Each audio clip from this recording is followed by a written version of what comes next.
I'm real revolutionary right now. Black power. Support this man, Black media. He makes sure that our stories are told. Thank you for being the voice of Black America, Roland. Stay black. I love y'all. All momentum we have now, we have to keep this going. The video looks phenomenal. See, this difference between Black Star Network and Black-owned media and something like CNN. You can't be Black-owned media and be scared. It's time to be smart. Bring your eyeballs home. You dig?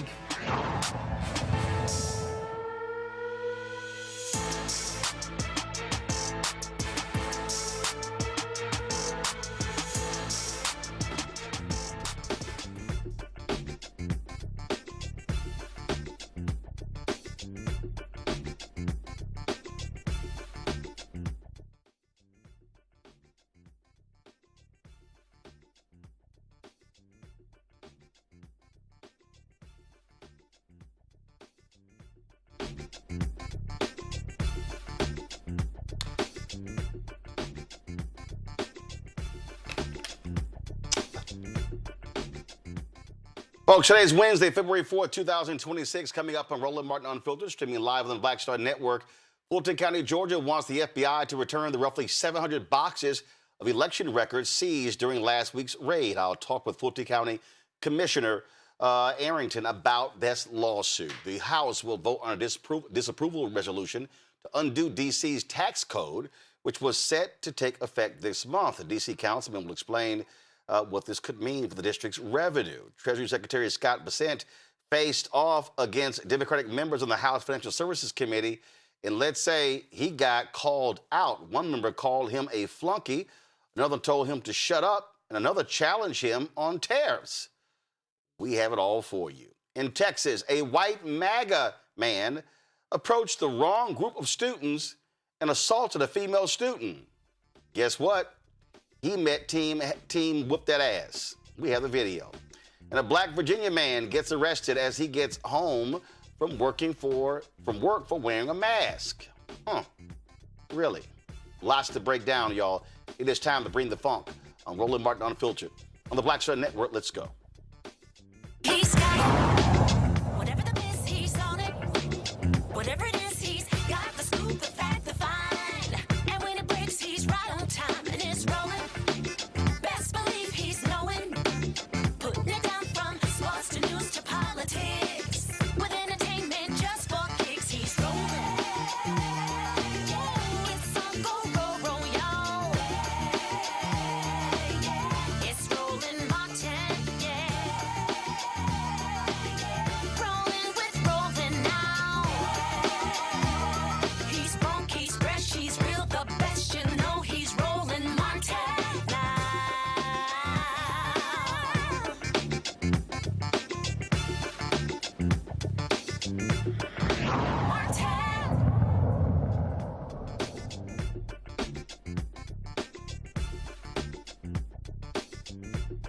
Folks, Fulton County officials are pushing back following last week's FBI raid on the county's elections center. Earlier today, the county filed a motion seeking the return of the original 2020 election ballots and records that were seized by FBI agents at the behest of Donald Trump. According to Fulton County Commissioner Marvin Arrington Jr., the motion challenges both the legality and the scope of the seizure. It also seeks the court to restore the records to a Georgia custodian. Approximately 656 boxes of original 2020 election materials were seized. The move marks the county's latest effort to challenge the federal government's handling of the raid and Donald Trump's agenda. Commissioner Arrington joins us right now. I'm glad to have you here. So are you contending that the seizure by the FBI at the behest of Donald Trump was an illegal seizure? What's the basis of the motion to return? Thank you, Roland, for having me. Happy to be here. Yes, we're doing everything we can to try to protect the residents of Fulton County and their private and personal information. First and foremost, it is a violation of Georgia law for this information to be shared, which is why the Republican Secretary of State, Brad Raffensperger, has refused to release it to the Trump administration. So that is, the first reason. But additionally, Roland, there should have been a forensic inventory done, right? There should have been a transfer. They filed 2 lawsuits for the very same records, right? One in the Federal District Court, Northern District of Georgia. And then they also filed, along with the Republican Party of Georgia, for the same records in a state court case, Superior Court of Fulton County, before the judge there and Judge McBurney. And so Judge McBurney had already indicated that he was going to give them these documents, but they would have been a cost of approximately $450,000 for them to copy the documents, not to take our originals and break the chain of custody. And so, and look, you had a situation here where you had the director of the National Intelligence who was on the scene. We now know from the New York Times that Donald Trump called her and she put him on speakerphone to talk to the FBI agents. I mean, talk about, like, none of that made sense whatsoever to have him involved in this. No, it doesn't make any sense, Roland. And, I think certainly he has some ulterior motives, because the only thing that those ballots that they seized will show is that he lost Fulton County by 240,000 votes. And so it just defies logic that they would file suit for these documents and then do an end around on both of those lawsuits in, federal court and in state court, and circumvent the judge's authorities. So we believe that the documents, should come back to the state of Georgia. There should be a forensic accounting. And frankly, again, this violates Georgia law. And so we even have residents that want to file who believe that they have been aggrieved, right? They don't want their personal information shared. I imagine that there will be others that will be joining or filing similar complaints with the court. What I found to be hilarious is that there were other Republicans who were running. There were other Democrats who were running. There were Republicans who won on the same ballot. So it's amazing how those Republicans aren't calling the election unfair. Well, this is all politics, right? We've got an election coming up in May. Brad Raffensperger, the former Secretary of State, who stood up and told Trump that he could not find the 11,000 votes. He's running to be the next governor on the Republican primary, but him coming out and making that statement now probably doesn't do him any good in that Republican primary, right? But yes, not only that, we've had 25 elections since the 2020 presidential election. And so, if Fulton County is running rampant with corruption and fraud, it would seem the way to prove that would be to prove that over all of those elections, not over the only election that he lost, right? He won the election in 2016 and 2024. So, it's odd that he doesn't want those records as well. It shows that he's only worried about trying to prove that he believes that he didn't, that he won the 2020 presidential election. But Fulton County is 70% Democratic. In 2020, Joe Biden got 73% of the vote, and Donald Trump got 26% of the vote. And so that's not going to change. Fulton County is 70% Democratic, and DeKalb County is 80% Democratic, and that bears out in every election. We played a clip yesterday of Trump in the Oval Office where he was asked about his call for Republicans to take over elections in 15 states, 15 Democratic states. And what did he do? He mentions Fulton County. He mentions Philadelphia. He mentions Detroit. And I keep telling people, in 2020, Donald Trump kept targeting black cities. That's what this is all about. This is a racist attack on black cities where black people are. That's why he keeps singling these areas out. He doesn't bring up a single majority white city. Right. No, it is completely crazy. And, we can see right through it, right? I mean, you called it exactly for what it is. We know what it is. We know why he's doing it. We just were not prepared for them to circumvent the process that they initiated in filing the lawsuits, right? We assumed that they would have gone through that process. The judge would have given them an order. He already indicated that he would grant them access to the records, but there would have been an orderly transition which would have maintained the chain of custody. Frankly, he can't prove that. It would have been to his benefit to maintain the chain of custody. If he wanted to argue that something was different or something was wrong, he should have tried to maintain the chain of custody, because now the chain of custody has been broken. Even if the judge orders them to give us all the documents back, we still won't know whether they gave us all the documents back, whether they lost 11,000 ballots or added 11,000 ballots or anything, because now the chain of custody has been broken. And really, it's to sow seeds of distrust, Roland, right? He wants to tear at the sacred trust between the voters and the election process. And the trust between the voters and the election process is fragile. And so he's tearing at the fabric of our democracy. Well, he doesn't care because he's a petulant child. As simple as that. That's just simply what it boils down to. This was filed by Fulton County. Is the state standing with you, the Secretary of State? Because this assault on Fulton County is an assault on the state of Georgia. Is the Secretary of State or Republican leaders in the state, are they standing with Fulton County when it comes to this motion? We have not. I am unaware of any support from the Secretary of State or the state at this time. But you are correct. These are actually state records that we just hold on their behalf. But they have filed a lawsuit against Brad Raffensperger, a federal lawsuit seeking all of the voting records, right? And, you know, we know what we heard it coming out of Minnesota. He would remove ICE if they just gave him all of the voting records, right?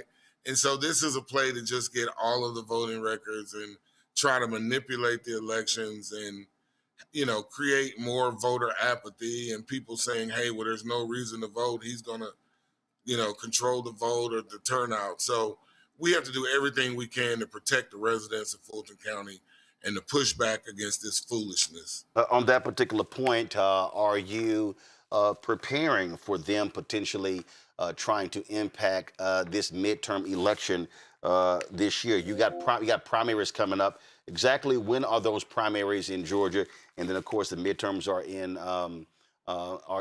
November. And you know, many people are concerned that Donald Trump is going to do all he can to try to rig or steal this election. Yeah, so the primaries are coming up on May 19th. Early voting starts April 27th. So certainly we want everyone to go out and vote. And this is really the time, you know, for everyone to go out and vote and, you know, prove that your vote counts now more than ever, right? So we can shut down these crazy policies and things that we're seeing come from the administration. We just have to do everything we can to push back, stay vigilant, and continue to protect, you know, the residents and constituents of Fulton County, and frankly, the state of Georgia and the entire United States, right? Because, like you said, if they do it here, then, you know, they're going to go to another black city next, right? Somewhere. And so we have to do everything we can. All right, then. Marvin Arrington Jr., we really appreciate it. Thanks a lot. Thank you so much, Roland. Thanks for having me. My panel, Rebecca Carruthers, President and CEO of Fair Election Center out of D.C., Jolanda Jones, Texas State Representative and lawyer out of Houston, George Cheney, founder, Joy Strategist out of D.C. Rebecca, I'll start with you. Listen, folks need to be extremely vigilant and fight these folks. What they are trying to do is about impacting this 2026 election. Donald Trump is a sore loser. He is a liar. He is a childish, petulant loser. And so what he's doing right here is dealing with the same old nonsense. He keeps lying about the election. He lost. Republicans know he lost. CNN did this whole mashup of people who work for him telling him that he lost. But he loves to lie to these dumb MAGA idiots, and they keep believing him. Roland, thank you so much for having me on the show tonight. I want to acknowledge my sorority sisters. It looks like this is an AKA panel tonight, so it should be delightful. Oh, Saying Lord. that, Oh, Lord. Okay. look, we got to represent for the 1908. All right, We let just me got to acknowledge the let me excellence book of the panel let me tonight. book a fourth panel. Let me get a Delta somewhere or Sigma Gamma Rosetta. Go We ahead. support our little Fred. sisters, Roland. Go ahead. Go ahead. You got the best. So here's the thing. This president is weak and he's also afraid. That's the reason why he's trying to inject a lot of confusion into the election integrity into this country. And I need the viewers to understand what they're hearing, what they're seeing, what they're consuming, because it's not just what's happening in Fulton County. Because one thing that I think is interesting about Fulton County is, I'm hearing that the president is then going to be talking about the voter machines that Georgia is using. I think that could be one of the reasons why Tulsi was there last week in association with that raid. But this isn't happening in a vacuum. Over the last few weeks, we heard the president say, hey, he's going to end vote by mail. We see that the Postal Service has changed its rule on postmarking, and that's going to have impact on states that have a postmark deadline with turning in your vote by mail. It has impacts with whether or not people are using the mail to mail in their voter registration application. We also see states like Ohio that says, hey, we know you like drop boxes, but now it's one drop box per county. So when you think about Cleveland, the county where Cleveland sits only has one drop box. Or we're seeing some states are trying to restrict early in-person voting. And instead of it being a week or 2 weeks, it's now 3 or 4 days. And so what we see is a concentrated effort by this president. He doesn't have the constitutional power to do the things in which he's claiming, but we're seeing that in the Congress, we're seeing Speaker Johnson say, sure, whatever you say, we'll do it. The reason why this is happening is that this president is afraid of losing power, because guess what? He is losing power. Listen, Cankle Ankles himself is doing what he does, Jolanda, and listen, he lies. He makes up stuff. And these fools, they're like, yeah, okay, we'll believe him because he is their little G God. Yeah, he is. And what is terrifying, I don't know if people know it, is that whatever he signs off on, they do. When he first took office, there were some Republicans who tried to stand up to him. It didn't work. He took them out. So they do what he says. And what's problematic is, as the gentleman was saying from Fulton County, literally there is no chain of custody. We can't prove, or I should say Georgia, Fulton County can't prove what he took. And even if the courts ordered him to give it back, what they're giving back is what they took. So there's nothing about the 2020 election that you can actually trust based on that. The thing that concerns me about what Trump has done to the courts, and I think people were sleeping on that, is that he's literally gotten a bunch of federal judges who sign off on everything he does. And when those that are below the Supreme Court rule against him, they appeal it to the Supreme Court, and the Supreme Court rolls with him. So you can't trust what used to be. So it's not just the people in Congress that follow what he says. It's the people who are presiding over these courts that follow what he says. And so what I'm hopeful for is that we will vote like we have never voted before, because I think that is what we must do in order to overcome his hijacking of cities that are predominantly Black, because he knows that we are the most reliable voters for Democrats. But I am afraid that he will, in fact, steal the election. And I think we need to be concerned about that, because it is definitely a possibility. Because what do you do when federal agents come into your place and just take your stuff? How do you stop them? And you can't protect yourself. You can't protect the citizens. And if I weren't living through this, Roland, as a lawyer of 30 years, I would never believe that this kind of stuff could happen now. With the advancements that I thought we made, we literally don't have them anymore. Joy? Right. I mean, I think that what Donald Trump is also doing is stress testing the bounds of our democracy. He's testing our courts. He's testing Congress. Congress has completely failed, with the exception of a few green shoots, right? He's trying to see how far can he take it. He's trying to see in Minneapolis, Minnesota, he stress tests the community there, and he's gotten significant pushback, and they had a huge win today. It's not enough, but they had a huge win today. He's trying to see how far can I take it? What can I create a new normal for so that it seems less bizarre? So that I think his end goal is to remain in power and to make sure that Republicans it's impossible to vote them out, to scare people, even if he's not ultimately successful here in Georgia, which I don't believe he will be. He has now frightened people. He has now distracted us, frightened people, frightened election officials, creating a new normal such that when we go back, even if it's worse than it was before, it feels better than what it could be. And so America is going to have Democrats and those Republicans who believe in our democracy. We're going to have to look to see what other countries have done, what we have advised other countries when we were trying to secure elections in other places, on how you fight back on a rogue, illegal, authoritarian regime that is determined to stay in power. That's also what's happening with the military. Excuse me, not with the military, but with the ICE officials, DHS officials that are on the ground. I believe that's why Tulsi Gabbard is there. They want to make this, to see what they can trigger to make this a national security issue so that Donald Trump can find some way to either delay or block upcoming elections. I do believe that's the end goal. And we can't worry about being alarmist. We have to tell the truth about what the worst could be, because frankly, that is what he has been doing. At this point, he has shown us who he is. We must believe him. All right, folks, going to a break. We come back, more to talk about, including Washington, D.C.'s tax code, Republicans in Congress meddling in their business again. Lots to break down. You're watching Roland Martin Unfiltered on the Black Star Network.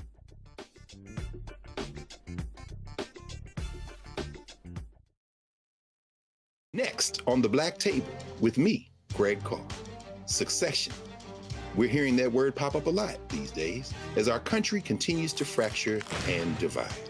But did you know that idea, essentially a breaking up of the USA, has been part of the public debate since long before and long after the Civil War, right up to today? On our next show, you'll meet Richard Crichton, the author of this book, who says breaking up this great experiment called America might not be such a bad thing.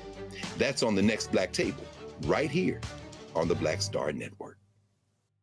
I'm Ryan Wilson, CEO and co-founder of The Gathering Spot, and you're watching Roland Martin Unfiltered on the Black Star Network.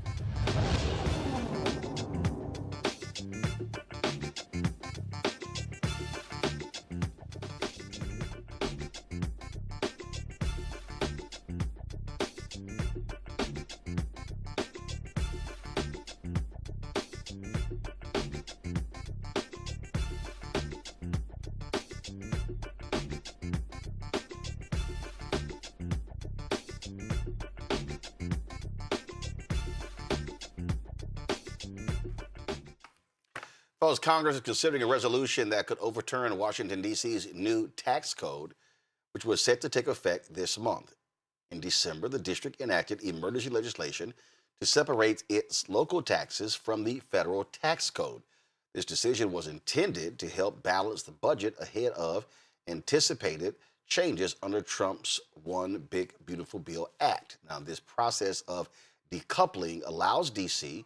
to modify its tax code if federal changes lead to unexpected reductions in local revenue. Joining us now is at-large Councilmember Robert White to explain. All right, Councilmember, so explain to people, what does this mean? Is this what the council did, is it a good thing? And then what Congress trying to do, is it a bad thing?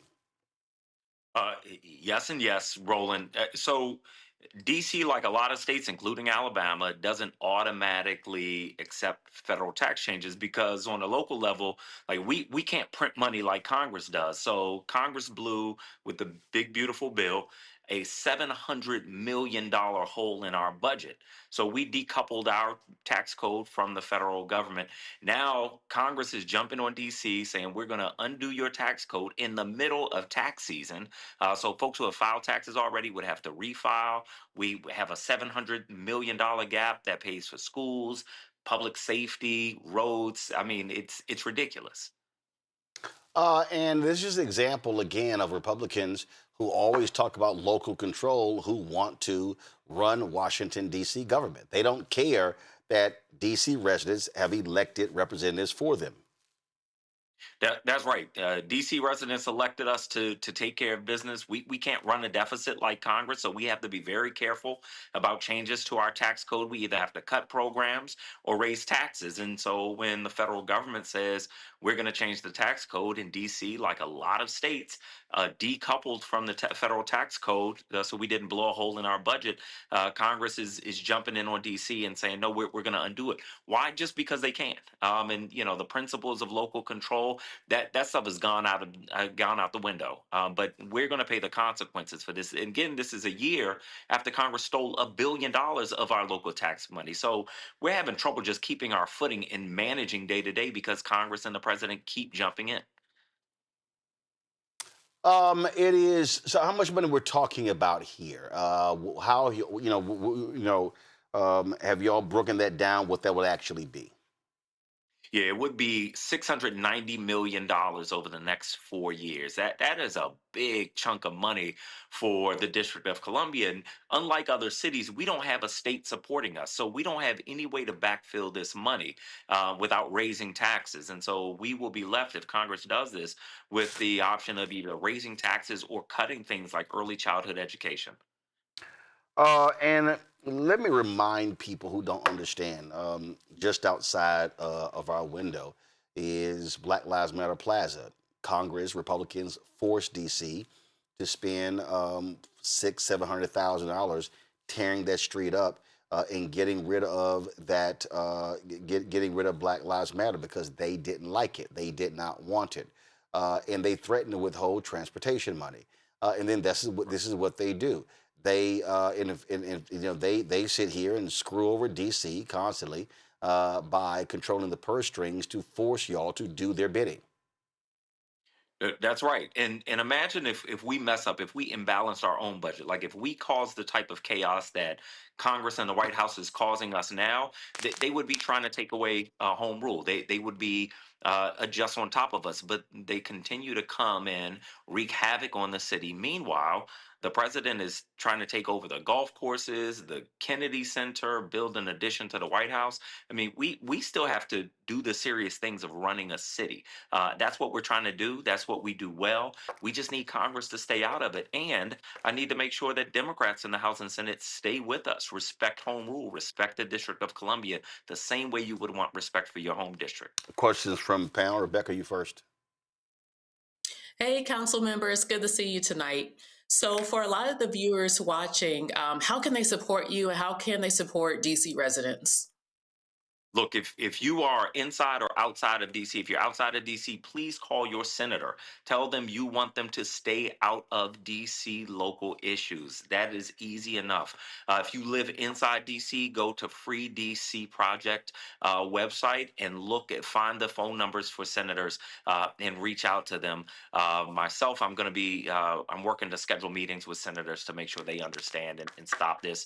I think we lost the House, but we don't have to lose the Senate here. Jolanda.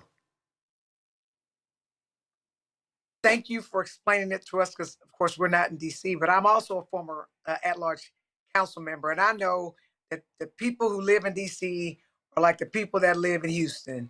They want the lights to run. They want the garbage picked up. They want the streets not to be broken. They need those types of things. And I'm not surprised to hear what they're doing to you guys, because even here in Houston, the state makes special rules for Houston because it's got a whole bunch of Black people.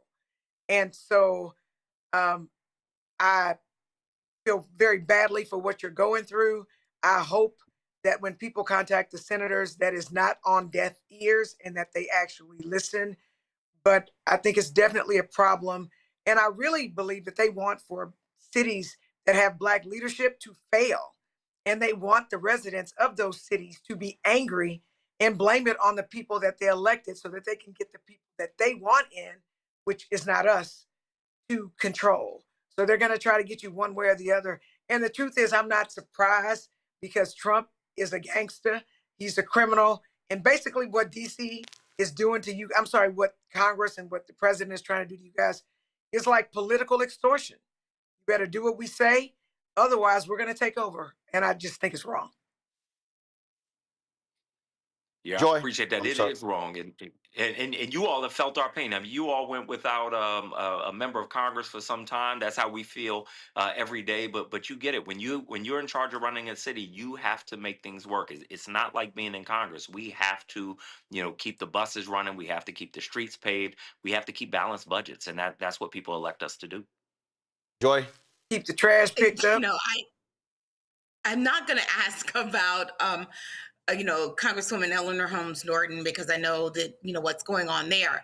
That said, often the Maryland and Virginia House and Senate members will assist DC. What are they doing to support your efforts and depiction and the lobbying effort around this issue? That's a great question. In the House, we've been lucky. Congressman Raskin, Congressman Glenn Ivey from Maryland, new fellow from Northern Virginia, Congressman Walkinshaw. They have been steadfast advocates for the District of Columbia as we have been in this gauntlet for the past 2 years. And so we've relied on them heavily. They've shown up. They've had our back. Many other members have as well. But we've got to keep the fight going because we rely on our neighbors in Maryland and Virginia who have senators and voting members of Congress to have our back when things like this happen. Can I ask a follow-up? Yeah, go ahead. Why is it so important for DC to have a representative who can fight for them? Just underscore it again for everyone in the back.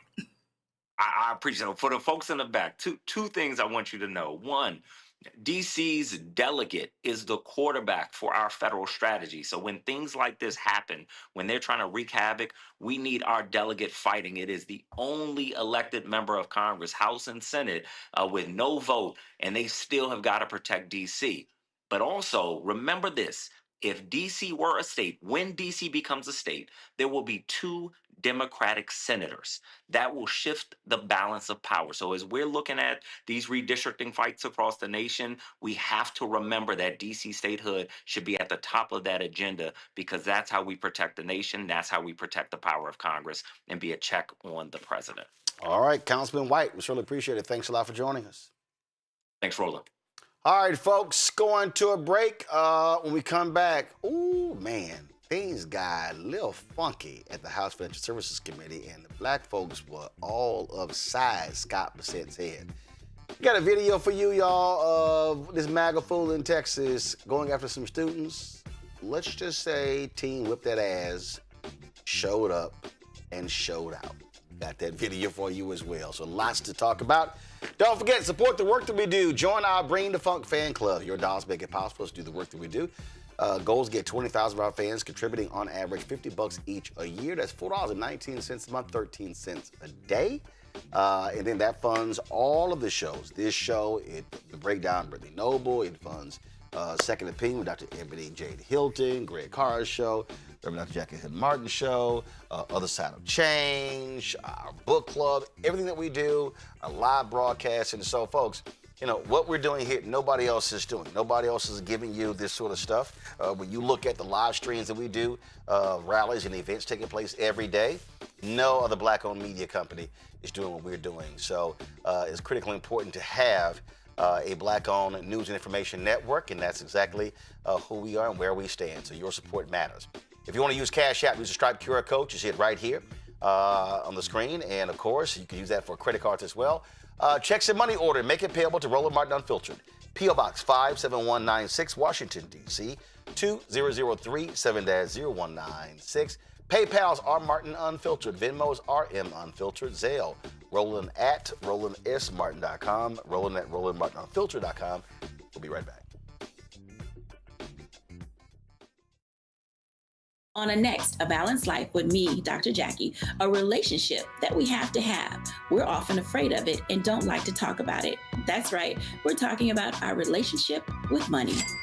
And here's the thing, our relationship with money oftentimes determines whether we have it or not. Balancing your relationship with your pocketbook, that's next on A Balanced Life with me, Dr. Jackie, here at Black Star Network. My name is Bill Duke, and you're watching Roland Martin Unfiltered.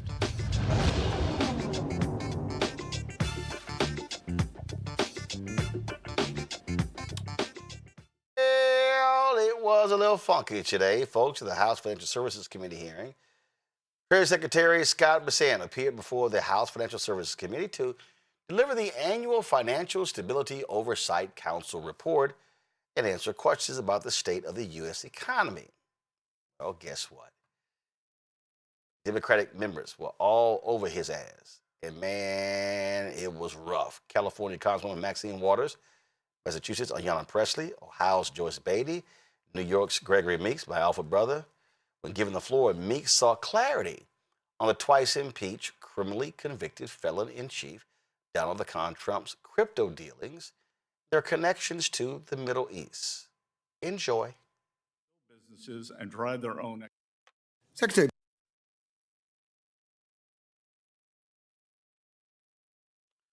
All right, guys, let's get the video playback straight so we can hear what Meeks had to say.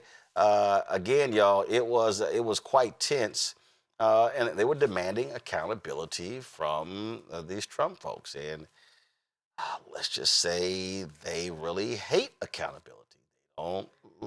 They don't like accountability. So let's just do this here.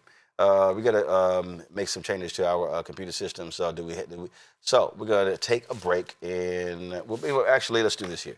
I'm just going to switch to the next story. Y'all let me know when y'all got the video machine ready, so we can play this here. Folks, Operation Metro Surge appears to be nearing its end as Donald Trump's administration is pulling back on federal law enforcement in Minnesota. On Wednesday, Border Czar Tom Homan announced that the federal government is withdrawing some 700 federal law enforcement agents from the state effective immediately. 150 agents are normally assigned to immigration enforcement in the state, but the move leaves roughly 2,000 agents in Minnesota. Homan claimed the reduction follows what he calls significant progress in cooperation between state and federal officials, including more county jails coordinating the transfer of immigration targets to federal custody. Here's the reality here, Jolanda, they got no choice because they've been getting their asses kicked in public opinion polls. Well, yeah, that's true, Roland, but I'm concerned if what they say is true, that local law enforcement is allowing them they're working with them. That's bothersome to me. That's when they have access to people and they can deport them or detain them. So that's problematic. But absolutely, after they kill the two people that were not black, white folks mad at them now. And so, of course, they're concerned about white folks being angry at them. And also, if they only took out 700 people, they still got 700 agents. They've still got 2,000 there. So does that overwhelm the Milwaukee Police Department? I don't know. But I know they had to do something to at least appear like they were listening. But I still think that they're there with their hands in the cookie jar, for lack of a better word. And I'm not convinced that the people in Minneapolis are safe. I'm just not. Joy. Most certainly not safe. My story is absolutely correct. And when I talked earlier about changing norms, having 2,000 agents there is still crazy, out of the norm. But we're celebrating the 700, but it's still too many. They're still going to be engaging in skirmishes.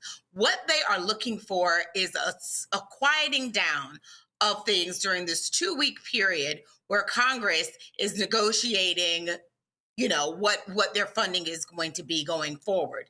They shouldn't be getting any funding because they actually don't need it, and they certainly haven't earned it. This is a failed agency and should be completely reimagined. That's or demolished, whatever you choose.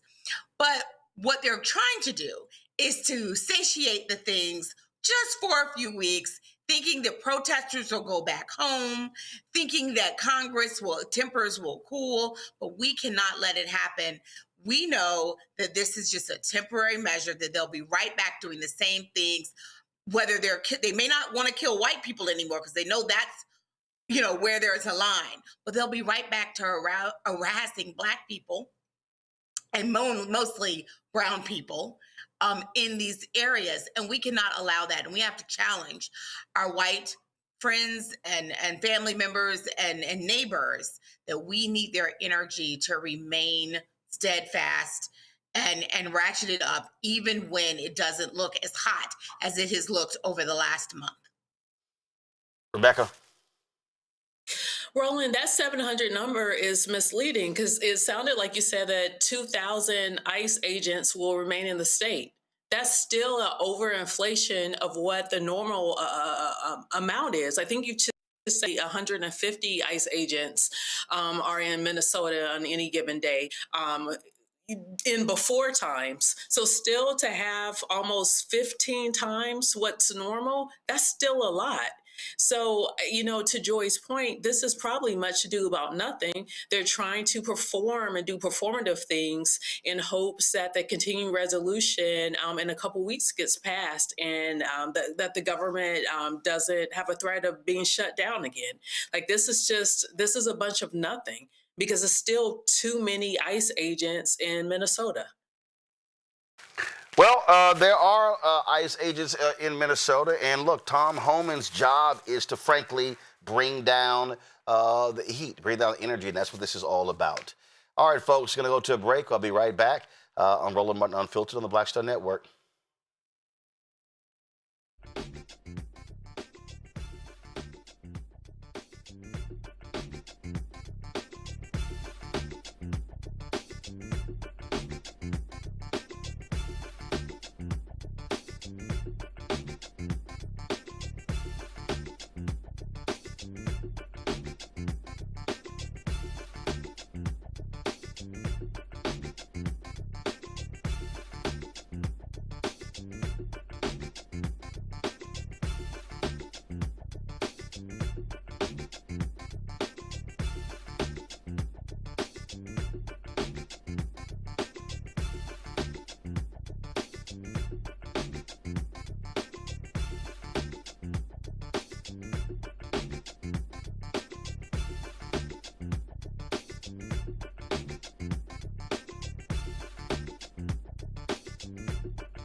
All right, folks, you're going to see me spend a lot of time over the next month talking about this very subject. We have a segment of our show. We have an issue with our video playback machine right now. We would normally play the stinger. It's called Where's Our Money? Where's Our Money? And I need people to understand the conversation that we are about to have. And I need Black people to really understand what I'm about to talk about, because there are a lot of Black folks who have no concept or understanding of what I'm about to say. And that is, the business of politics is huge. We're talking billions of dollars being spent in every election cycle. Y'all, I'm talking billions. We're talking about school district races, city council races, DA races, judicial races, state rep, state senate, city council members, county commissioners, water district, gubernatorial. We're talking U.S. House, U.S. Senate, presidential. I mean, we're going state Supreme Court races. And folks, it's all driven by funding. So you have campaigns. So when you want to run for office, you have a campaign team. But when you have a campaign team, what you also have the business. So guess what? The yard signs, the door knock, the door tags, all those things. All those things. I mean, we can go on and on and on. The PR companies, the ad agencies. We're talking, you name it. And here's a reality, especially when we talk about national politics. You cannot name me a single major black-owned political company.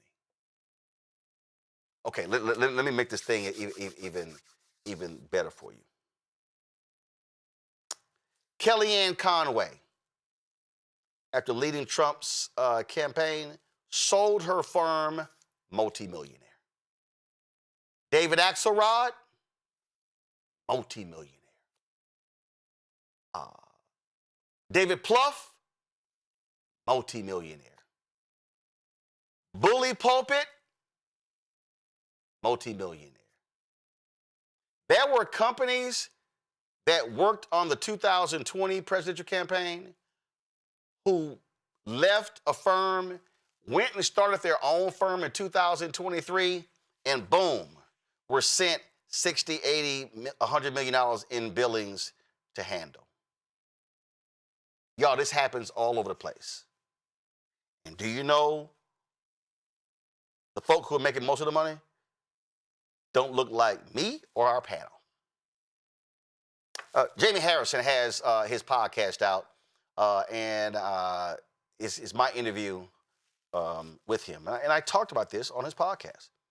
And I was very frank about it on his podcast and didn't give a damn. And I was being very honest that white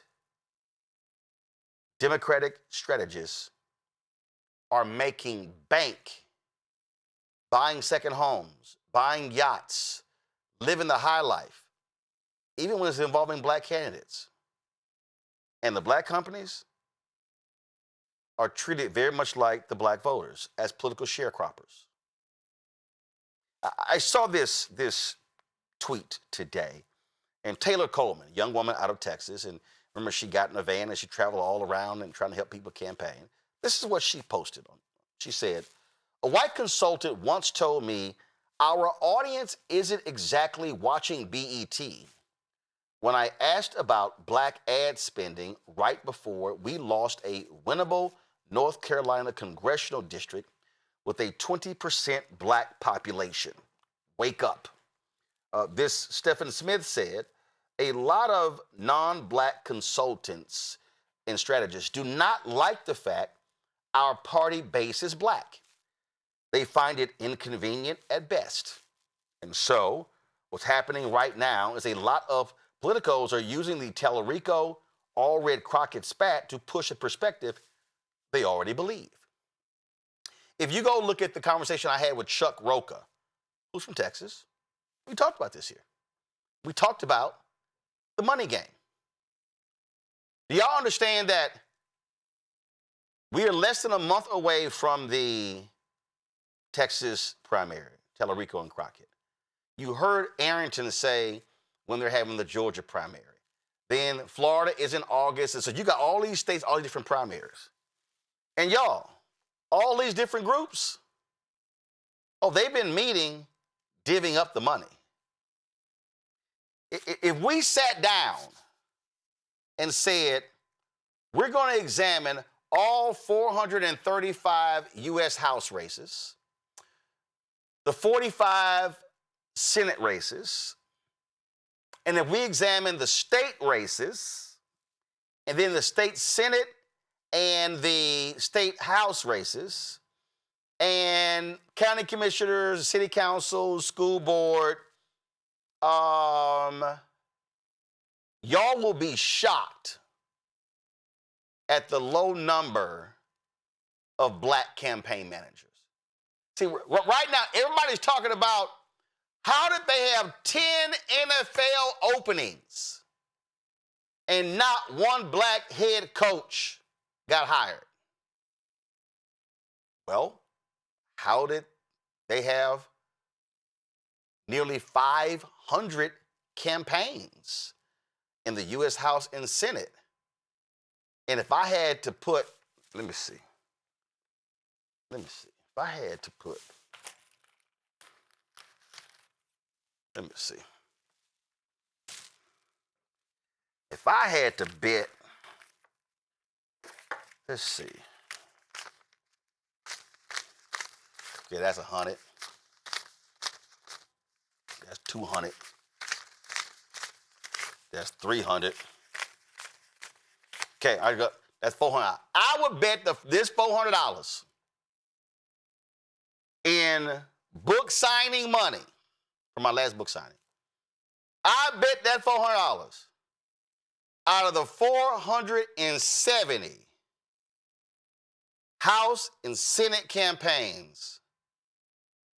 I bet that times 10 that you don't have 10 black campaign managers.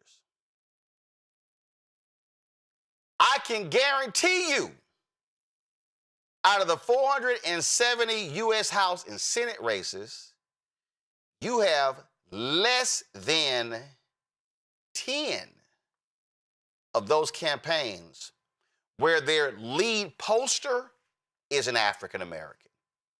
No. Not we got a black poster who's basically a subcontractor. No, I mean the chief poster. I guarantee you it's less than that, the number of black media strategists.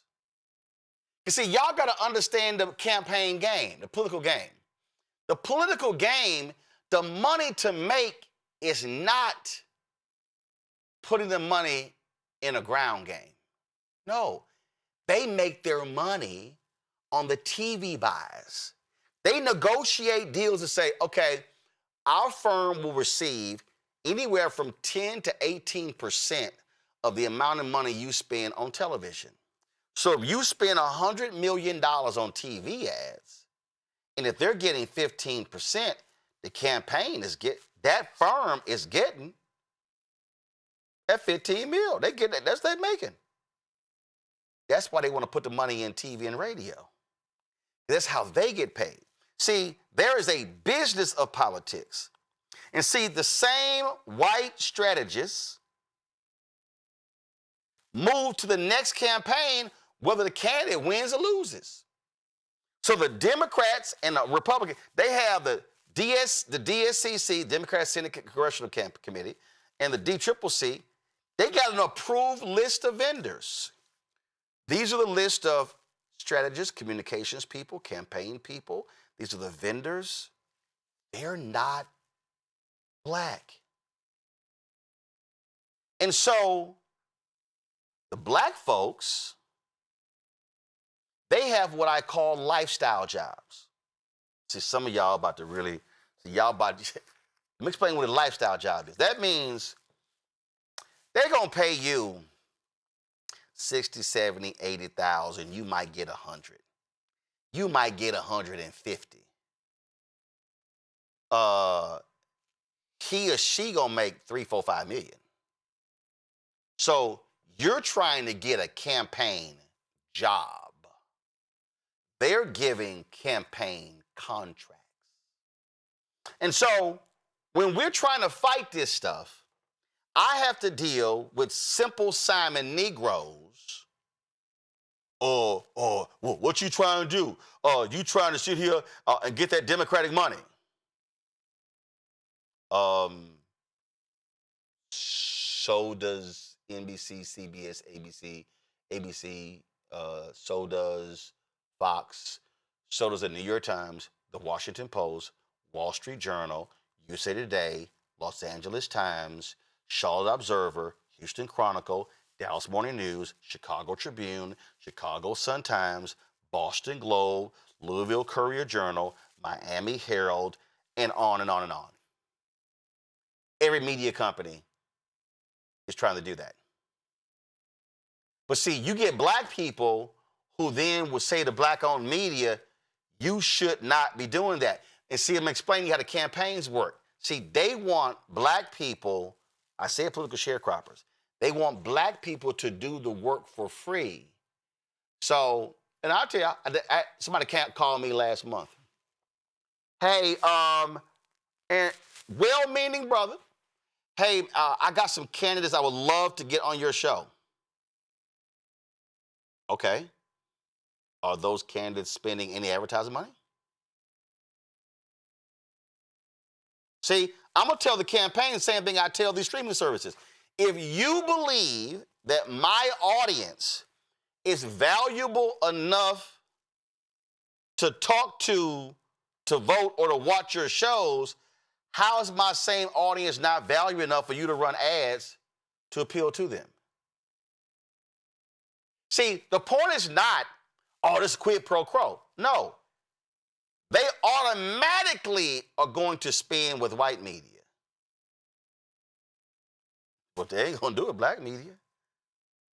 And so they're going to give black media a crumb and see thirsty, hungry, starving Negroes.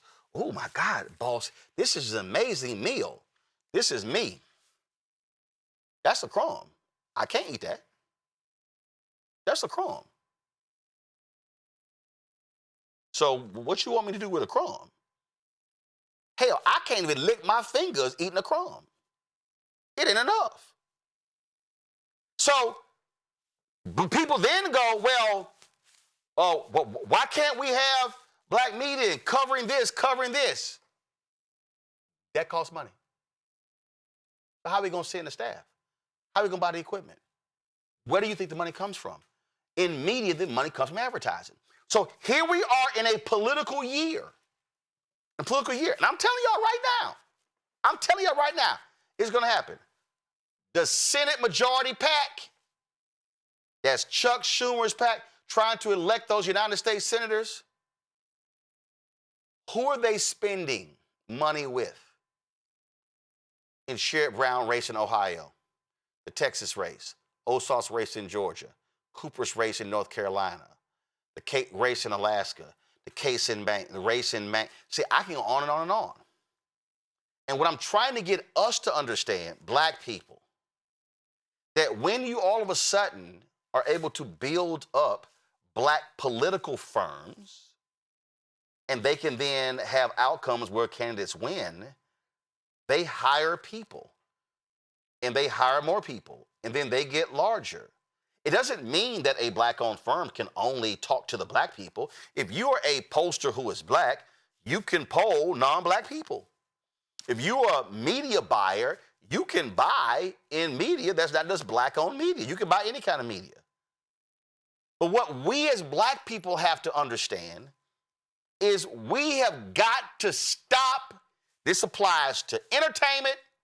It applies to sports. It applies to politics. I need black people to learn to stop being the show and also be the business. Remember that scene from Get On Up? When the white record label guy stands up and he starts dancing, and Chadwick playing James Brown goes, "Mr. So-and-so, what you doing?" And he said he was doing whatever that. He said, "That ain't what that is." He went, "Precisely, James." He says, "You're the show and I'm the business." Now, James Brown was offended by that. Hell, I was too. But that is the reality of how black people have historically been treated when it comes to entertainment, sports, politics, and everything else. We are the show. We're the ones who get on the stage and do the dancing and do the singing and do the playing and do all of that, and they are the business. And so while we're the show, they are over there handing out contracts, hooking up friends, stuff along those lines, becoming multimillionaires. And when you are done singing, dancing, acting, and playing and politicking, then you ain't got nothing left. But they've become multimillionaires. So when we have more of these conversations, I'm going to need y'all to then follow up, because you're going to need to be commenting and liking and posting and sharing. Because what they have to understand is you can't reach the black electorate in 2026 the same way you did in 2016, in 2006, in 1996, in 86, in 76, and 66. You can't. This point right here, this white consultant, our audience isn't exactly watching BET. Yeah, I can tell y'all right now, the Harris campaign, they dropped $22 million. Out of all that money they raised, $22 million was spent on black-owned media. BET got $9 million. Now the question is, how much did Black Podcast get? How much did Black-owned podcast? So what I need our people to understand is that we can't just say we want to see a black agenda. We want to see black candidates. We need to be saying, no. We want to see a 360-degree view of this where we want to see black folks at the table. And then we got to also tell the campaigns, oh, don't go hire a magical Negro who then only feeds the folk that he or she knows.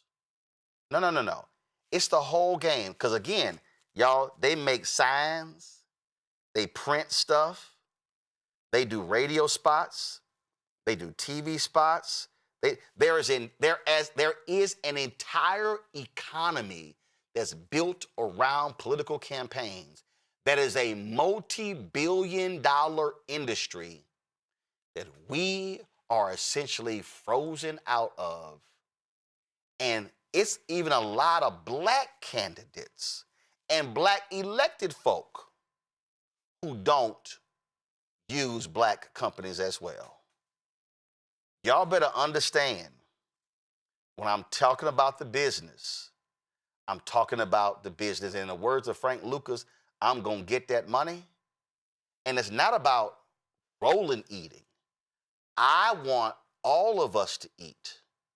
I wasn't fighting with the Biden-Harris campaign and the DCCC and the DSCC and DJ and all of them only for me to eat. I was saying, no, we have to eat because one black-owned media company can't eat it all. Just like hell, Disney can't eat it all. Comcast can't eat it all. Fox can't eat it all. So what makes one black company think they can eat it all? But I'm telling y'all, you don't even realize it.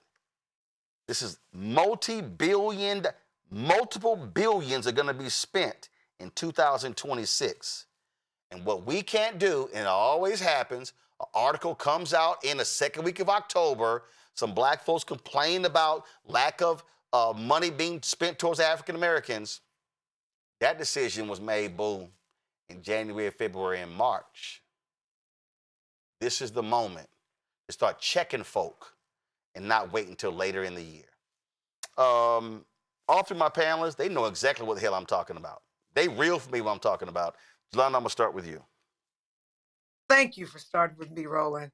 Because as you were talking, I was like, I know what's going on because I'm an elected official. And here's what I know. When I buy radio, somebody gets a cut and it ain't me. When I buy TV, which I couldn't afford, somebody gets a cut and it's not me. And you're right. There are yard signs. There are, like you said, T-shirts. There are people who literally, they only make money during the election season. So you can hire people. That's important. But I think what black companies and black people need to do on the real is we need to start checking these white people who interlope into our neighborhood. I mean, there's a whole racket in black churches where they bring good white people to the black churches and say, black people, you can vote for these white people. But the white political consultants don't bring black people into white churches. So we vote for them and we vote for them and they ain't voting for us. And I have literally been talking to black pastors saying, why are you letting white people come to our churches when they're not letting us come into their churches? Because I believe we need to do to them what they do to us, right? I don't want to turn the other cheek. I don't want to do any of that stuff. Like even here in Harris County, we got white Democrats suing to remove black women off the judicial ballot for civil courts. And what I believe is our black churches shouldn't allow those white people into their churches. They just should not.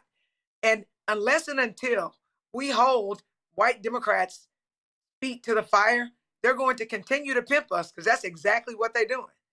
We're literally the prostitutes as a people in politics. When we really, because Black people control the Democratic vote, we could really run stuff if we recognize our power, but we don't recognize our power. And when you see a political story in the newspaper, Roland, you know they're not going to just print no story from no political person. But no, you got to pay for advertising. So if we'll advertise in the Chronicle, why won't we advertise with African American news and issues? And you know what they try to do is they try to get Black influencers to talk about stuff for free when white influencers are making money. Mm-hmm. So you have hit the nail on the head. I always talk to Black media first.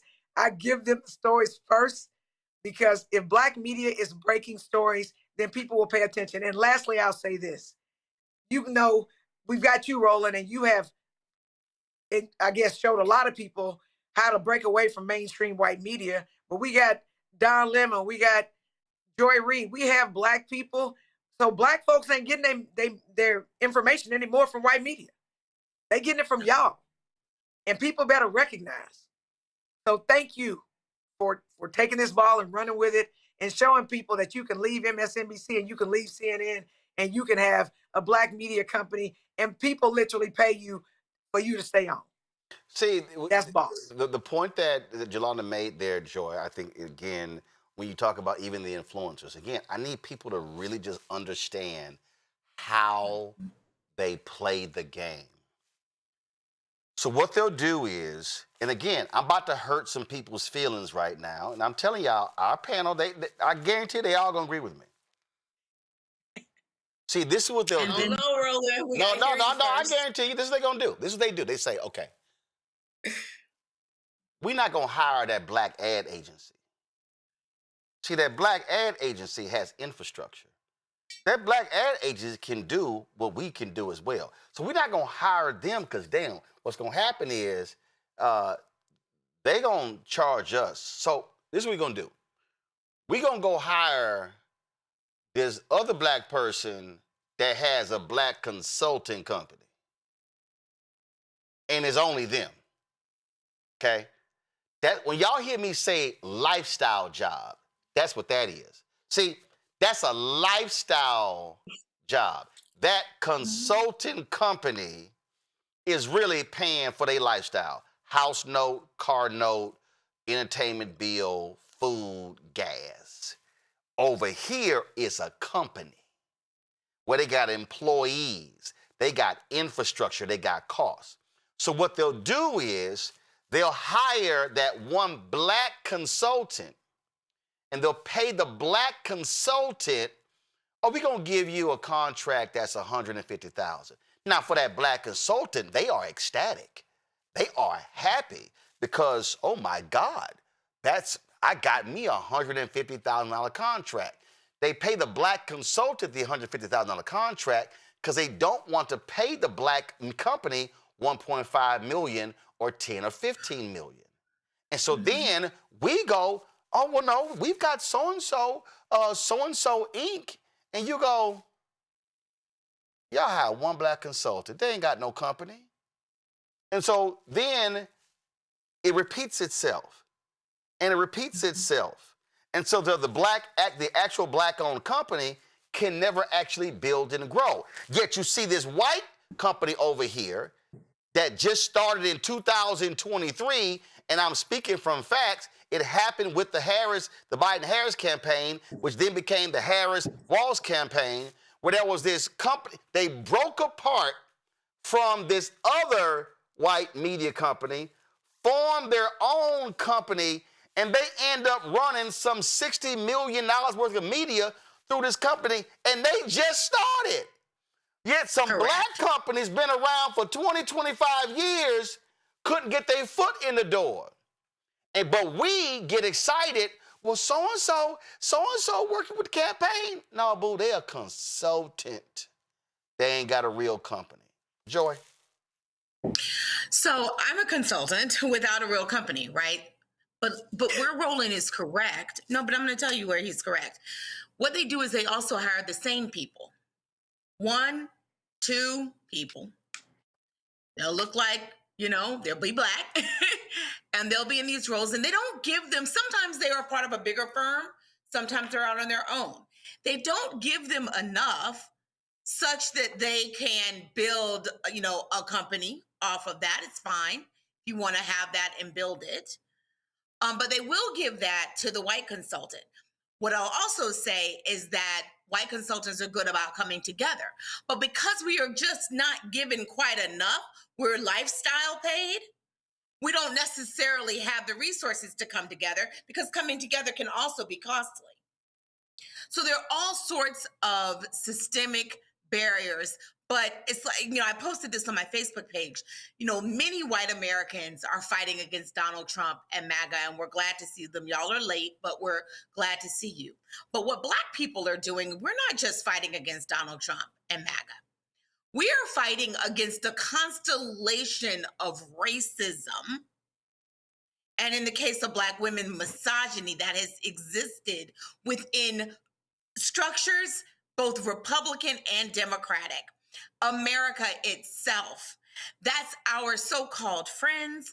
That's our so-called colleagues. That's the people we work for, the people we work with, who are happy to engage in systems that keep us subservient and second class. We're no longer accepting your crumbs, and we might accept them, but we're going to at least call them crumbs.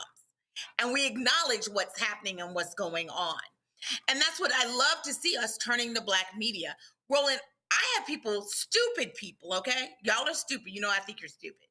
Who say to me, well, why do you go on Roland? And I'm like, why wouldn't I go on Roland? They're happy to see me go on other, stations I won't name. But they don't want, they're shocked that I would go on a Black station, because they are ignorant enough to believe that nobody's watching us. They are ignorant enough to believe that our ice isn't as cold. They are stuck, and we have got to fight against that, whether it's within our community, outside. That's what keeps us depressed. I went to a white consultant's house the other night. Won't give too many details because I'm not trying to call them out. I am. For them for making money. But I'm not. I'm doing it lovingly, and I'm saying I went to a party, a fundraiser at this house of Democratic insider strategists.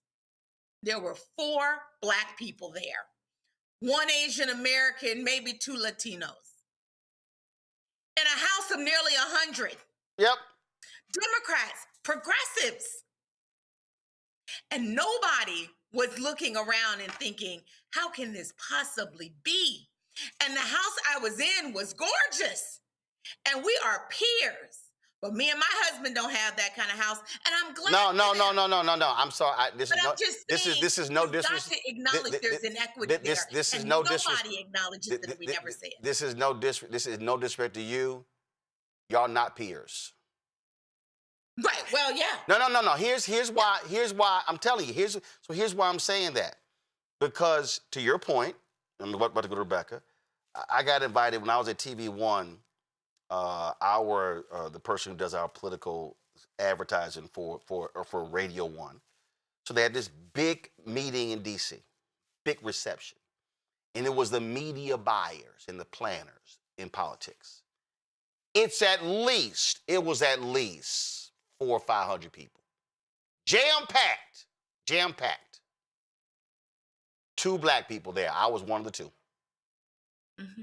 And I'm sitting here like, ain't this something? Angry.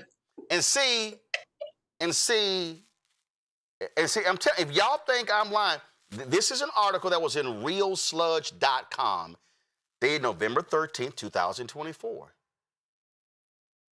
The Democratic consultants getting rich off the Harris campaign. And see, let me be real clear.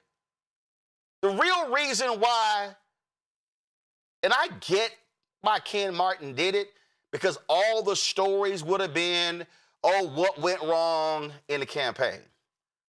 But the real reason why that report didn't come out, because it would have had to call out the Democratic consultant class for their massive failures. So when you look at this article, and you go through here, and you look up the spending, look at this. The Harris campaign's largest vendor was the creatively named Media Buying and Analytics LLC, which is go to my iPad, come on. The Harris campaign's largest vendor was the creatively named Media Buying and Analytics LLC, a front company for the Canal Partners media firm. Y'all, Media Buying and Analytics LLC lists an Atlanta UPS store on its invoices that can be accessed through the FCC. It is registered in the state of Georgia by what appears to be a law firm based out of a suburban office plaza. However, some FCC filings show the firms are linked, and Canal Partners Media's president confirmed the tie to Business Insider in 2020. Now, I'm about to mess y'all up. Founded in May of 2019, that means they were only 5 years old. Media Buying and Analytics LLC has overseen more than $280 million in ad production and placement spending for the Harris campaign. $280 million. Oh, Canal Partners Media's president is Bobby Kahn, a former chief of staff for Georgia Governor Roy Barnes and former chair of the Georgia Democratic Party. Kahn formed LUC Media in 1993. His firm merged with Abar Hutton Media in 2013 to form Canal Partners. Abar Hutton Media was formed by Barbara Burr and Shelley Hutton, who remained with the firm as partners buyers. Yo, you start going through this story, and all of a sudden, you start looking at all the business they do and all the firms they represent. Oh, look at this here. The Washington, D.C.-based digital firm Gambit Strategies was paid $122 million for media production and placement by the Harris and Biden campaigns as of the middle of October. They were founded in 2021. They were only 3 years old. They were just 3 years old. And then you go through this here, you will see the partner who they work for other campaigns. And this, oh, right, look at this right here. Bully Pulpit Interactive. Founded and led by Obama campaign veterans, non-black, Bully Pulpit Interactive has been a leading Democratic consultancy and media firm in recent election cycles. The company received disbursements of over $101 million from the Harris and Biden campaigns. Look at this. You go through here, and the firm has multiple partners, including Kim Axelrod. The president is Andrew Bleeker, who was the lead digital marketing strategist for Obama's campaign, for Biden's campaign in 2020. Look at this here. You look at all this sort of stuff. Oh, Bullet Pulpy worked the cycle for several dark money groups in the Harris orbit, including Future Forward USA and Climate Power. Oh, by the way, Future Forward USA, we tried to reach out to them. They would return no phone calls, no emails, no nothing. And so look at this here. You start going in here and look at who they represent. Oh, that super PAC, Future Forward, paid more than $6.7 million to media buying firm Waterfront Strategies, an arm of DC-based media giant GMMB, as well as $2.9 million to Bully Pulpit. Do y'all see how all this money is intermingled and how they all work with each other? And that's the whole point right here, Rebecca. All these folks know each other. And they sit here, I worked here, and we break off, and I'm going to kick you some money. I'm going to kick you some money. So, yeah, we're going to get the $100 million, but I'm going to break you off 20. So guess what? I'm going to get the whole ad. I'm going to get this portion of the ad deal. I want you to handle digital. I want you to handle radio. We all going to get paid. And ain't none of them black. And then what they might do, Rebecca, they might have one black partner, and then somebody goes, ooh, they got one black principal, so let's do business with them because they got one black person who they're calling a principal. And black-owned firms are still on the outside looking in. Roland, how much time are you going to give me? Go! Okay. Well, remember, I own this shit, so it ain't like somebody's telling me rap.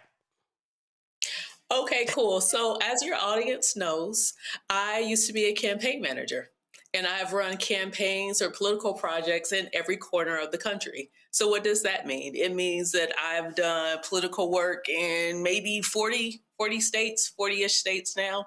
And I've done that over the last couple of decades. So that's just one thing, just, to remind your audience. Okay. So I remember one particular campaign cycle when I was a congressional campaign manager. I might have been maybe one of 5, if that, in far as a competitive race. Because like Roland mentioned, there's 470 U.S. Senate and congressional seats that are up in any given cycle. So this particular year. But in that, there's only going to be about 40 to 45 races that are the must-watch races that are going to be heavily contested. So of those, it might have just been me and one other. It might have just been me and maybe one other person that was the actual campaign manager. So the challenge for that particular race that I'm referencing, this was in 2012, is that it was a competitive race. The Democratic candidate was trying to get the D-TRIP, the Democratic Congressional Campaign Committee, to put his candidacy on red to blue. And I'll explain what red to blue is. So on the Democrat side, and then the Republicans do this as well. If it's a toss-up district, a swing district, a purple seat, then you want your political party to put you on this list, because when you're on that list, it signals to all the unions. It signals to all the donors who have the ability to max out in their contributions to campaigns across the country. It signals to all the money people, hey, this is a race you need to invest in. It's winnable. You should put money in it. So having conversations that entire cycle with the D-TRIP, I asked them like, hey, you see the initial numbers on my candidate. Yes, I get my candidate's Black and this is a white district, but this is the proof. This is how this particular candidate could win. Do you want to know what I was asked? I was asked, who are your consultants? Boom! Who's your media person? Who is your pollster? Who's doing your radio buy? So they asked you those. They asked you those questions. So yes, if you did not, before we even got to the endorsement. So if you did not mention the names that they already know, no, we ain't giving you no money. Go ahead. Well, Roland, I didn't even get through the list of all the consultants on the competitive congressional. So you have TV. So this is 2012, and I'll tell you what it's like now in 2026. You have TV, you have radio, you have the people who do your mailers. If you are a super competitive race, you might, instead of having a traditional field team, you'll have a field consultant who's then guiding who you're hiring on the ground. And then you have a pollster. If you're super well funded, you might have debate coaches and you might have stylists. You have also, like, depending on how well funded your campaign is, you could have at least 10 different consulting firms. So I'm not talking about 10 different consultants. I'm talking about 10 different consultant firms. And so I remember, so there's that race. I'm going to fast forward to a 2014 governor race where I was the deputy campaign manager. Coming out to DC, they wanted to ask, okay, so who you're thinking about, who do you want to do, who are you talking to about running your TV ads? I throw out some names. Oh, well, we don't necessarily like that person. You need to consider this person. There's a whole power dynamic. I need the national party. I need the respective committee to endorse my candidate, because that signals to all the funders, hey, this is the campaign to pour money into. And so if they're now telling me, hey, you need to consider this person, what do you all, the audience, what do you all think they're communicating to me? They're letting me know you have no chance in hell of getting this endorsement if you're not hiring these specific people. Now, I want to take a step back because I've worked in politics for a long time. Let me tell you how you become this list of preferred people. So I remember one particular cycle, one of the national committees wanted to hire me to come in-house and do particular work. What happens once you work inside the committee? If you make the right friends, everybody is plotting on what their next step is, because you're not supposed to. When you say next step, meaning next campaign. But go ahead. Next campaign, yes. Or actually what your business is. Yes. Okay, so if you are running the IE desk, so the independent expenditures, those are the ads that you run independent of that official campaign. It's when the party steps in and they run a bunch of ads to support your candidacy and to attack your opponent. So now all of those people who are running those political desks, because you can run a political desk, you can run an IE desk, you can run the media desk, you can run a field desk. And so the desk is the name of the portfolio that you're responsible for managing. So the entire staff is talking to each other because everyone's trying to figure out what's their next thing. Because when you work for a committee, it is your next step. What's interesting about Black politicals is we tend to stay at these committees for years and years and years. So to Roland's point about it being lifestyle, some of these jobs might be $110,000, $120,000 job. And so if you don't know what your next opportunity is, then you're going to be more likely to want to stay and hang out at the committee because you're thinking, oh, because I have access to all these people and all these people know me, it means I'm going to have financial success. That's not how the business of politics work. If you work at a national committee, you really do have to network with those around you to figure out, hey, let's go ahead and form a firm. Let's figure out what we're good at. So when Roland talked about the media buys, let me explain what that contract is. I've been on the other side of having to sign these contracts, and I could tell you how these contracts are structured. So when you're doing the media buy, when you saw that $122 million number for placement, that means all they're doing is calling the local stations and they're putting in a buy. They're telling that local station, hey, in this particular congressional area, I want to do 1,000 points per week. And what 1,000 points per week means is that I'm running enough ads per week so viewers can see this, can remember that they've seen this ad 7 times in 1 week.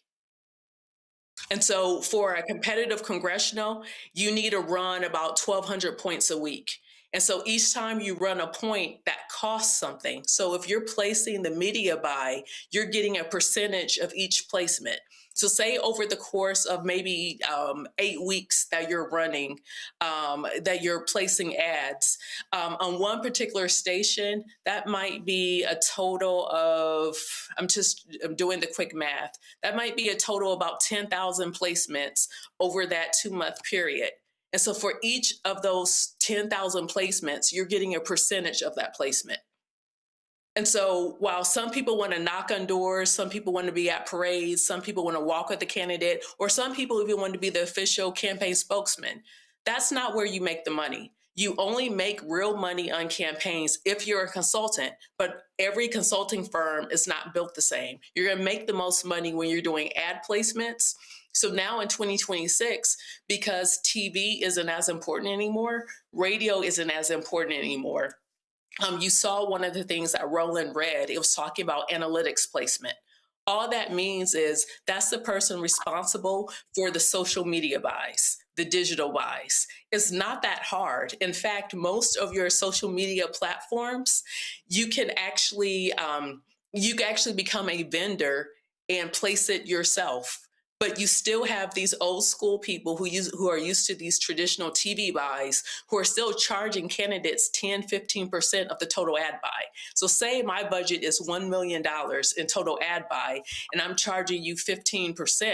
Then that means I automatically get $150,000. So you have some of these companies are charging these candidates 15% just to place an ad on Meta, which is Facebook, it's Threads, it's Instagram. Mm-hmm.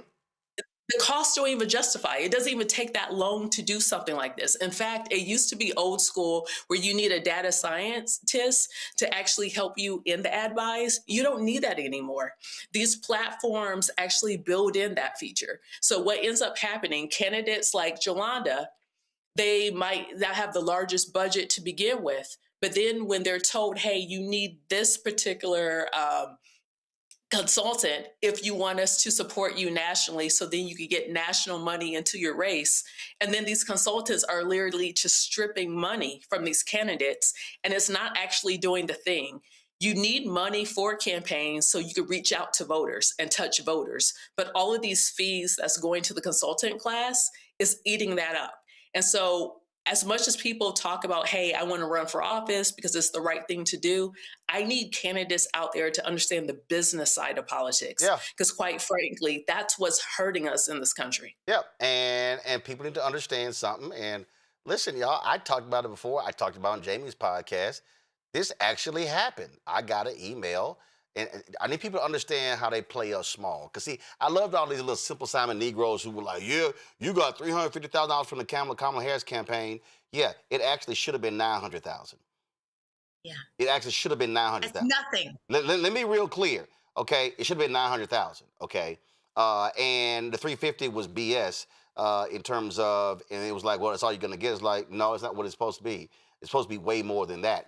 But this actually happened earlier in the campaign. This happened this was in 2000. I got this email. It was like, and this is what it said. We've received the go-ahead to share the client's name and get final details squared away. Our client is Biden for president. The content we will have was a 30-second video about the president's support for Juneteenth and Black Americans. We are interested in a buy at the $5,000 investment level. Video only. This should plan to run for June 15th through the 23rd. Do you have the ability to geo-target your ads? If not, national is fine. Can you please share video specs for your site? Thank you so much for sending this additional info, and please let us know if you have any questions. $5,000.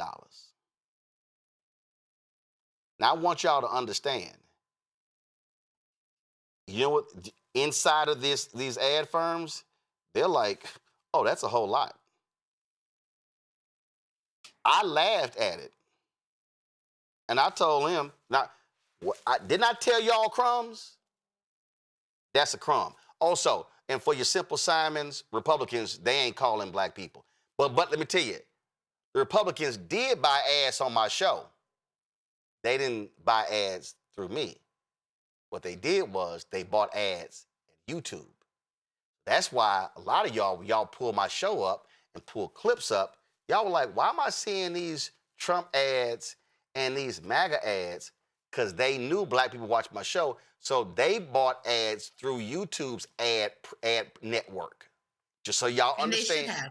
Just so y'all understand how the game works. But the point here is this here is, no, what they should have done if you're gonna buy direct, because that money go to YouTube. Okay. That's my whole point.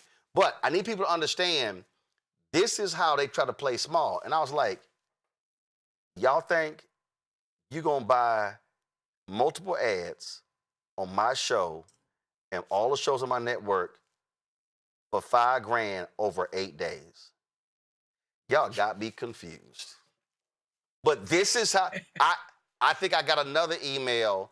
They wanted to do like $20,000 for like a 32-day ad buy. I was like, that's a local radio station. That's like one small, like in a maybe a small to medium sized market. That's a radio station. Yeah, Right. some podcast. Like, that's not even.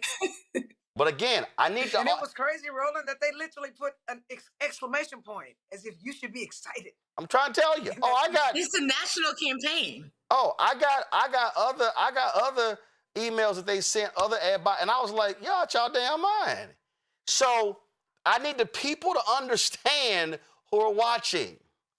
This is a perfect example of what black-owned media deals with, because they do not have, they want the black vote. They want the black eyeballs, but they want it cheap. They don't want to pay a premium, but they'll pay a premium. So we're going to have other conversations. I'm going to go to the break in a second. But I need y'all to understand. I need everybody watching to watch this here. And, of course, I guarantee you, George, Yolanda, and Rebecca, pull them back up. They all know what I'm talking about right now. I need everybody to pay attention. I want y'all to pay attention between now and November. All of y'all who watch and listen to all of those other white podcasters, Crooked Media, all of Pod Save America, Brian Tyler Corn, all those folks, I want y'all to pay attention to what ads run on their shows and networks. And I got nothing against them. Let me be real clear.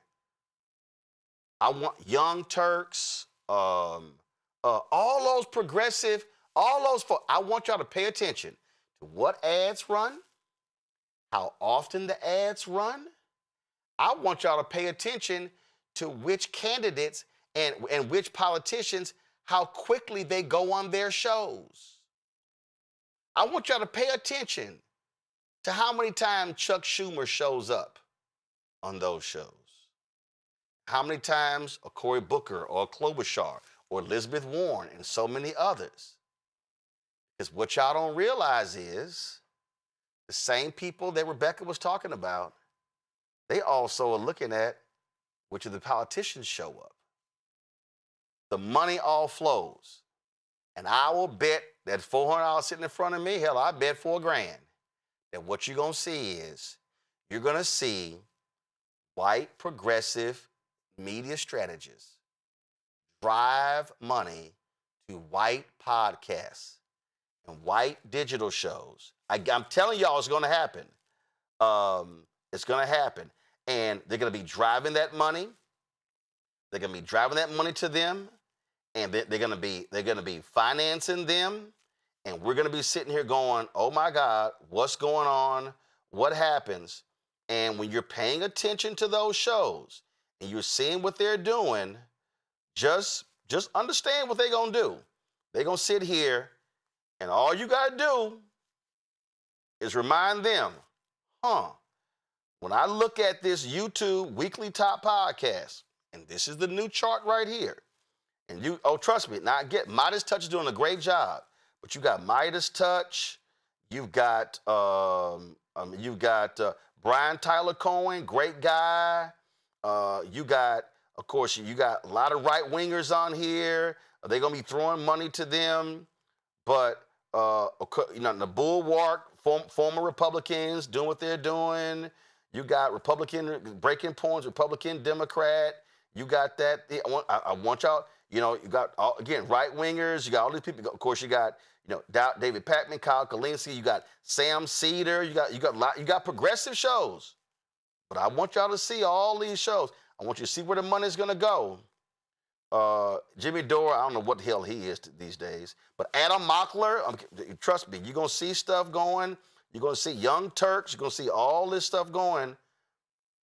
But I want Bulwark with Tim Miller, Pod Save America, all these cats. Watch where the money goes.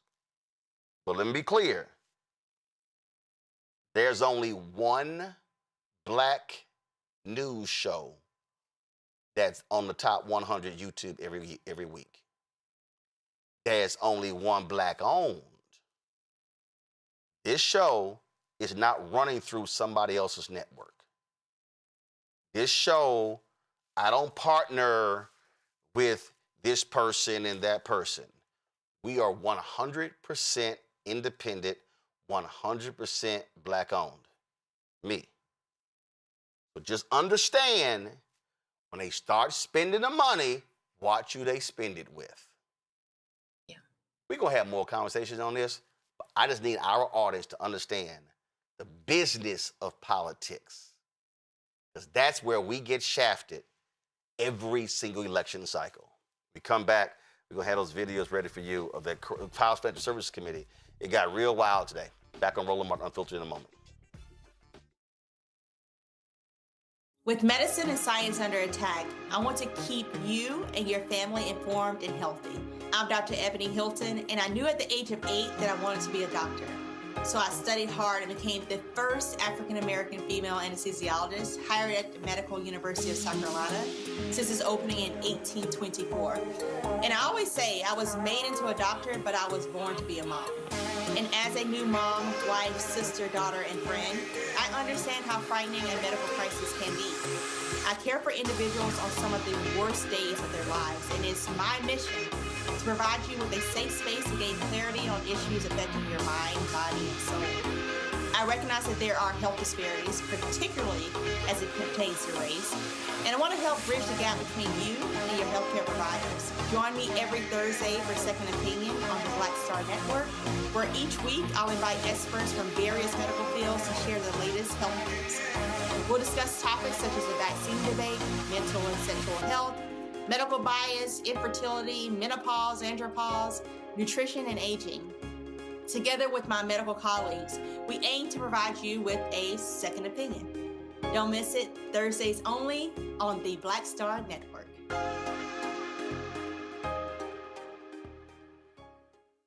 Hey everybody, I'm T.D. Jakes, and I want to encourage you to watch Roland Martin Unfiltered. It'll blow your mind.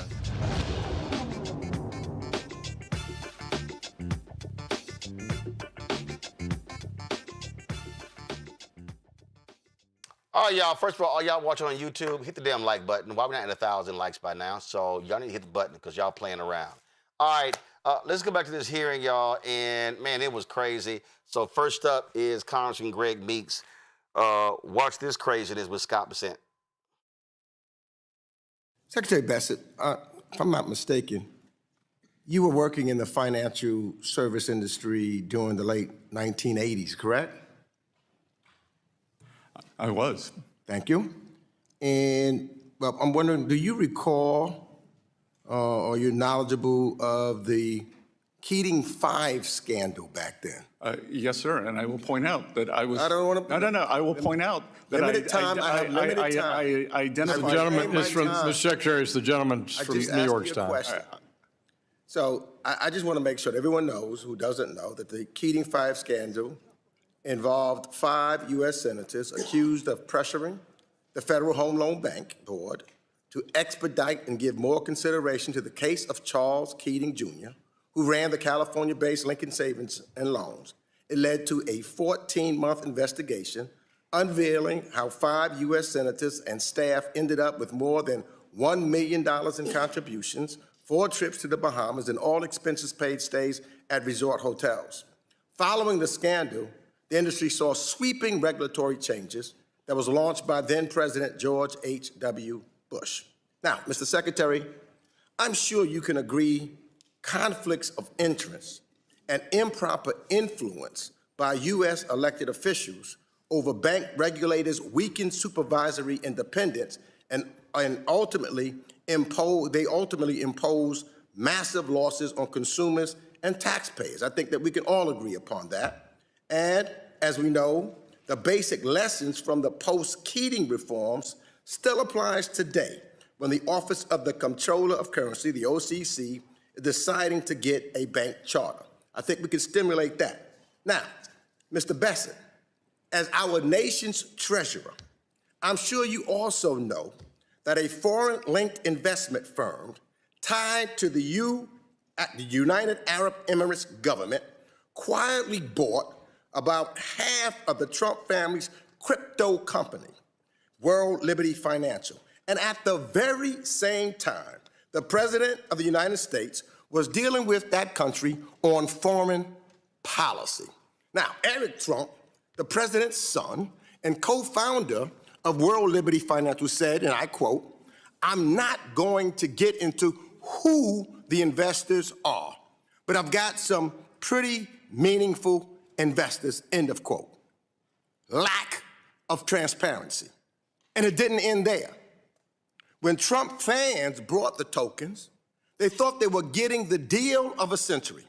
But what they didn't know was that only Trump and his sons had the sole power to decide who can sell the token and when. Today, the price of the token has fallen over 50%, and the Trump fans who bought the token are now begging to get out. Now, I'm not making this up. I'm not making this up. You can see it for yourself on the World Liberty Financial Discussion Forum. Yeah, yourself, Mr. Secretary. So this is no longer just about a shady crypto deal or a possible gift. When a foreign-linked investor is putting hundreds of millions of dollars into a company controlled by the president's family, and at the same time, this president is conducting foreign policy with that country. You know what that creates? It creates a national security concern. So, I'm not going to ask much of you, Mr. Secretary. I just want to know whether you will commit today to pause and heighten the scrutiny of any bank charter or licensing application at the OCC connected to the World Liberty Financial until all of these conflicts of interest and foreign influence reviews are completed and shared with the United States Congress. All I need to know is, will you halt it and do a complete investigation and scrutiny of this licensing application? All you have to ask is yes or no. No, Congressman. All you have to ask the is yes OCC or no. is an independent entity, and I would know, Congressman, I take that as a no. You traveled to Venezuela to lobby I take that as a no. On behalf of I take that as a no. On behalf of your donors. You do not want to answer that question.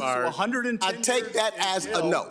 For a $7 billion I'm asking you to do your responsibility as Secretary of the Treasury. Into a Venezuelan. You do not. Mr. Makes, will you? time has expired. You cannot erase what you did in 2006. He's the one that went past your time, Mr. Chairman. No, he did not answer my question, and he wouldn't pass the time. He had 6 seconds left to try to answer your question, and the it was a yes or no. It was a yes or no answer. I asked him, will he? No, was gentleman, yes or no? Recognizes the gentleman. Stop covering for the president. Stop being his flunky. And gentlemen, he's talking to me. I'm responding back to him. 2006 trip to Venezuela. Stop covering for the president. Don't be a flunky. Work for the American people. Mr. Makes, trip to Venezuela. Work for the American people. Don't be a cover-up for a mob. Maybe you're going to see your friend Nicholas Maduro. Gentleman is not recognized. Mr. Bessent, please. Well, now. So that took place. Then it was Congresswoman Maxine Waters' turn. Secretary Bessent, in the FSOC annual report, you stressed the importance of economic growth to promote financial stability.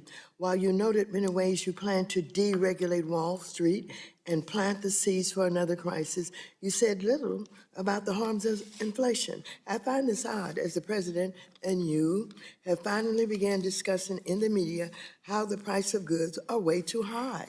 Notably, you mentioned that tariffs may need to come down to lower costs for Americans. So I have a few questions about this. As a former hedge fund manager in 2004, and I don't want you to go into any long details about this, but did you write a letter to investors raising concerns about the impact of tariffs, writing that, quote, tariffs are inflationary? Did you say that at that time, yes or no? No. Okay, thank you.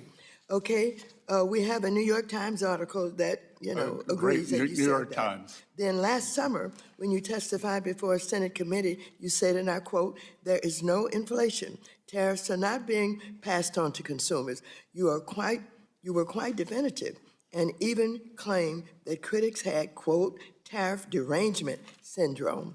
Well, those comments are at odds with the statement you made to investors that tariffs are inflationary. Again, I want to be clear, so just let me ask you, are tariffs inflationary, yes or no? According to the San Francisco Federal Reserve, with 150 years of data, yes or no? Tariffs do not cause inflation.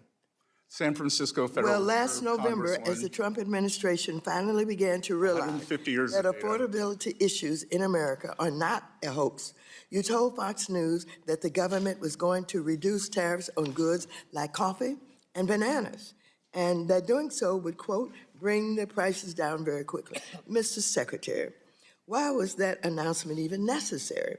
If tariffs aren't inflationary, and as you and the president like to say, are paid for by the foreign country, A tariff on coffee or bananas shouldn't raise the price of either for American consumers. Well, that's the Trump logic, but that isn't reality. It did raise prices across the board, and you know it. I think you knew back in July also. The real question is, why would you even impose a tariff on a good that a country doesn't grow or make, as that would only serve to punish the American consumer? Now, as you know, this committee has taken a bipartisan approach to addressing another real affordability crisis. Housing. Rents are too high. There aren't enough houses. However, one clear reason that the housing crisis has grown worse is that you and the rest of the Trump administration levied tariffs on housing production goods like lumber and steel, as well as appliances. These tariffs will result in half. Lumber is reclaiming my time. You don't get to talk. Lumber is at a 5-year low, Congresswoman. Reclaiming my time. Let's just have the facts, Reclaiming my time. Thank you.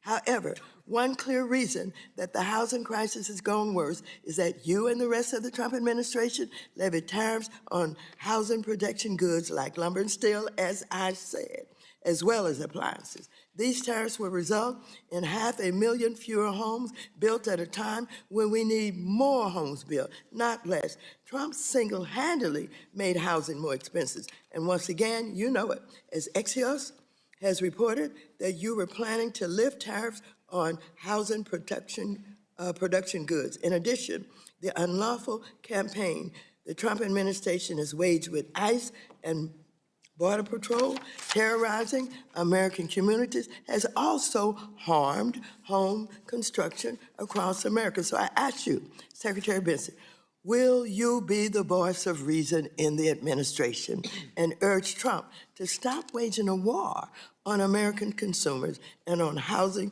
or affordability and putting the economy at risk? Yes or no? You don't have to explain. Representative Waters, will you be the voice? Will you be the voice? Will you be the voice? Will you be the voice of reason? Will you be the voice of reason? A study yes from Wharton University reclaiming my time. Reclaiming my time. Reclaiming my time. Was a mass unfettered immigration. Mr. Chair, will you let him know that when I ask him time does belong to the gentlewoman from California. 10 and 20 million immigrants can you took shut up the housing stock of working Americans, and can you maintain some level of dignity? Gentleman's time has expired. No, my time has not expired. Your time has expired. And the gentleman took up my time. I think you should recognize that, Mr. Chair. The gentlewoman's time has expired. The gentlewoman's time has expired. Well, if you Chair, parliamentary inquiry. The chair recognizes the vice chairman of the committee, Chair, Mr. Heisinger. If you want to parliamentary inquiry. You go right ahead, but I would not expect you to do that. Thank you, Mr. Chairman. And I will grant very briefly any time that you feel like you need to address anything. Again, I think the ranking member does not understand. Mr. Secretary, I'm sorry. The gentleman will suspend. There's a parliamentary inquiry. Mr. Sherman? Mr. Chair, will you enforce the rules of this committee so that the time belongs to the questioner and prevent filibusters from taking time away? And if those filibusters by the witness do take time away, will you allocate additional time? I will enforce the 5-minute rule. Joyce Beatty had her turn.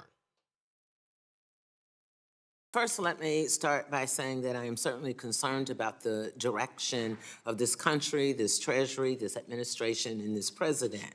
I believe that our democracy is under attack, as well as CFPB, the Federal Reserve, CDFIs, HUD, and the list goes on and on.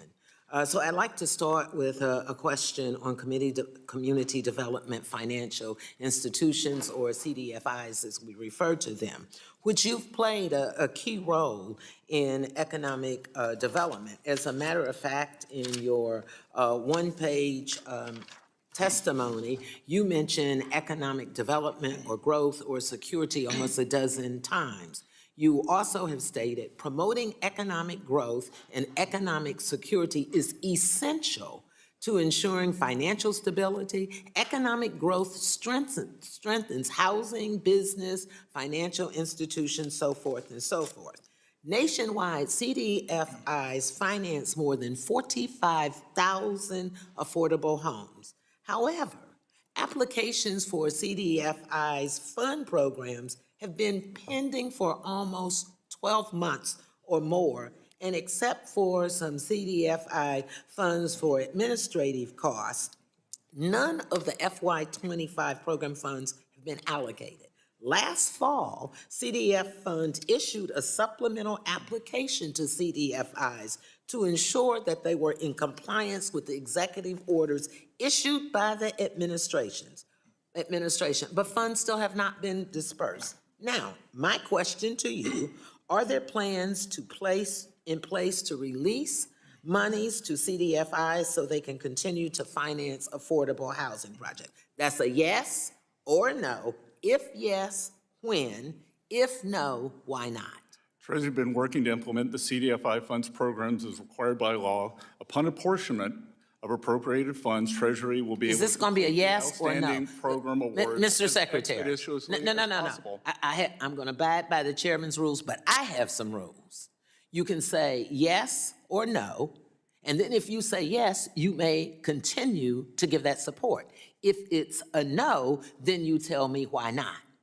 And now we need to be clear. Yes, let's start with the yes or no. I'm trying to be respectful, but you're not going to do what you want to do on my time. Yes or no, or you can say I'm not going to answer it, and I'll move on.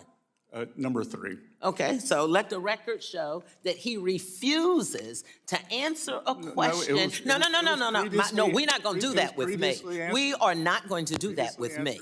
Ask We're It's not the, gonna it's the gentlewoman's time from Ohio. Now, you opted for number 3, so you get to hear my wrath that you refuse to answer a question under your authority and what this administration, and yet you've talked about the value of housing, and you're not releasing the funds, and I want the record to be clear on that. So let me move on. Mr. Secretary, I've asked you, as your predecessors, Democrats or Republican, Jack Lew, Mnuchin, Janet Yellen, and you a year ago, about putting Harriet Tubman on the $20 bill. We started this process in 2020. At that time, Jack Lew said it would take 4 years. I sent you a letter. Do you know what your response was to me? I haven't seen the letter, ma'am. Well, you answered the letter. So now I was given a chance to help you. You responded to my letter just recently because you know I drilled you on this. But now you responded to tell me in a few words, it's a complex process. So that's not really an answer. We know it's a complex process. Your Republican predecessor said the same thing, but he went on to support it. So it was supported by 3 people before you. It was scheduled for 2020. Then it got backlogged, because it's a complex process, to 2028. The last Republican said we would be on target to do this. So now my question to you is, why is it not on target? And why are you not engaged in this process? Part 1. Part 2, do you know who is over the Department or the Bureau of Engraving and Printing? Do you know who that person is? Sorry? Do you know who is over the Bureau of Engraving and Printing? I am. You run it?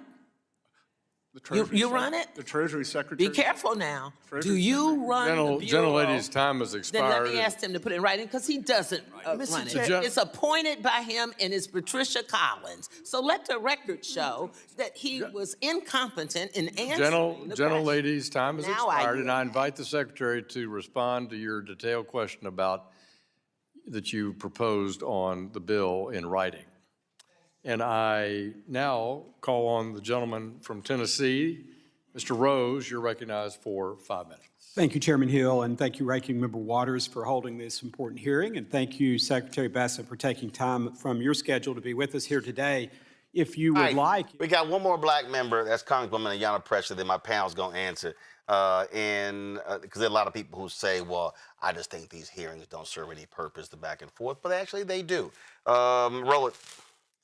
Mr. Secretary, it took a year to get Secretary Turner before this committee, so I'm grateful for your return. And I want to pick up where we left off 9 months ago. The average American spends over $20,000 on baby costs in the first year of having a baby. Essential products like car seats are more expensive because of Trump tariffs. You told me last time that they were under consideration, but nothing has changed since May of last year, much to the distress of families. There is still no exemption for tariffs on baby products. For the record, Mr. Secretary, how many tariff exemptions are there? There are actually very few now. You're right. Actually, I think there's some 30 pages of exemptions totaling over 1,000, including for asbestos. Can you explain to families across America, working families struggling to make ends meet, why baby products that are required by law are not exempt from Trump's tariffs? Again, Congresswoman,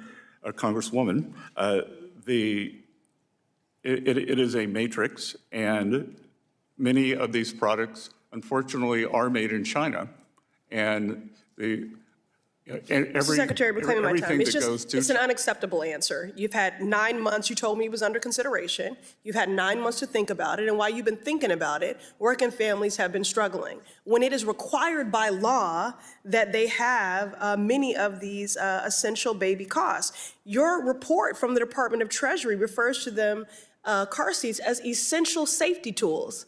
So if you can acknowledge that, this is... I will acknowledge the gas to run the car. Well, listen, is at a 5-year low. You've included asbestos in your exemptions. So you're telling me you can do asbestos and not baby products that are... Excuse me, it's my time. I think you would want children to be safe in their homes. Mr. Secretary, parents with newborns don't want to hear your excuses.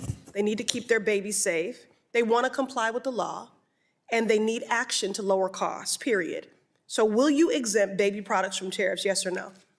Again, we will yes look into or it. no? We will look at Mr. Secretary, respectfully. Congresswoman, yes I do or not. no? I am the Treasury Secretary. I am not the USTR. Reclaiming my time. I am not the President of the United States. Reclaiming my time. So you're asking the wrong person. I'll take a commitment. Mr. Secretary, you are taking my time. Reclaiming my time, Mr. Secretary. This is Financial Stability Oversight Council. Mr. Secretary, then I ask for your advocacy then. Because a no or a non-answer is unacceptable to the working families you claim to care so much about. Moving on. I don't know if the gentlelady's time. I'm agreeing with you. The Secretary's gentlelady's time. You will have my advocacy. Okay, thank you. Can you say that again for the record? Sorry. Can you say that again for the record? I will have your advocacy? I am one voice. For an exemption? I am one voice. Okay. Have you been paying attention to the high rate of unemployment for Black workers? Are you aware of that? The high unemployment rate for Black workers? It is traditionally higher than for all workers. Well, listen, it's through the roof right now. There's hundreds of thousands of Black workers that have been pushed out of the workforce, and the unemployment rates for Black workers and all workers are among the highest they've been since the COVID-19 pandemic. Black workers contribute over $1 trillion to the U.S. economy, but the push out of these workers from the workforce has led to a loss of $37 billion in the GDP, with Black women being among, just so y'all know, the most educated and most active in seeking work. Their push out is a glaring warning sign for where our economy is headed, because Black workers, Black women in particular, have always been the canaries in the coal mine. So this is a problem for everyone. Black women are bearing the brunt, but everyone will feel this hurt. I have led letters to Fed Chair Powell calling for action to be taken. He is also a member of FSOC. So I want to ask you, Mr. Secretary, will you commit to analyzing Black unemployment rates specifically and its impacts on financial stability? Yes or no? I will analyze Black unemployment rates. Wonderful. And when will you get us a report and a plan of action? I was thinking March 6th. I can't commit to a date. Okay. All right. Well, I think March 6th makes sense. That'd give you over a month, which is more than enough time to convene that working group and to report out your findings. I know you already have the infrastructure to do that. So at the end of the day, Black families, Black futures, and the lives and livelihoods of all who call this country home are depending on you to act. And with that, happy Black History Month. That's how you close it down. Rebecca, the thing for me is, and again, there are a lot of people, they say, oh my God, this is just, it makes no purpose. But the reality is, when you're in the minority, you don't control the gavel, you don't control the committee or any of that. So the only time that you have to really hold the administration accountable is in these hearings. Mm-hmm. Roland, it's so amazing. These are the same people who think that Black people are DEI hires and didn't earn it. But what we saw was an incompetent Secretary of the Treasury. Like, what? He couldn't answer anything. And then when he was told, but you're the secretary, his response was, well, I'm only one person. I mean, he said it with such feigned incompetence, as if he's so, he just can't do anything. He's so helpless. And a man of his age, of his stature, just can't do anything, right? I mean, it's unbelievable. It's laughable. And it's quite frankly, it's pathetic. Yolanda? So first of all, he was pretending like he didn't know. He knew. He intentionally didn't answer the questions. He intentionally didn't give people back their time, the Congress people back their time when they asked for it. And he had talking points. And what he was brilliant at for Republicans and Trump was pivoting into saying what he wanted to talk about. And I do believe that we have an obligation, or the Congress people have an obligation, to point out their hypocrisy. And that's exactly what he was. And he's disrespectful and he's not qualified. And I agree with Rebecca that if anybody's DEI, he is. But the contradictions were just there when he said tariffs are inflationary, and then he came back and said they didn't. And so I'm hopeful that people are paying attention to it. But for people who don't want us, or don't want Congress or Democrats to participate in these hearings, it's the only thing we have. It's to shine a light on things. And that's it. We don't have the votes. It was clear that the chair of the committee was not giving back the Congress people their time. It was clear that the other Congress people were trying to save them and let them say, or let him say whatever it is he wanted to say. And only after the parliamentary inquiry did the chair follow the rules. So those are very difficult circumstances to have to deal with.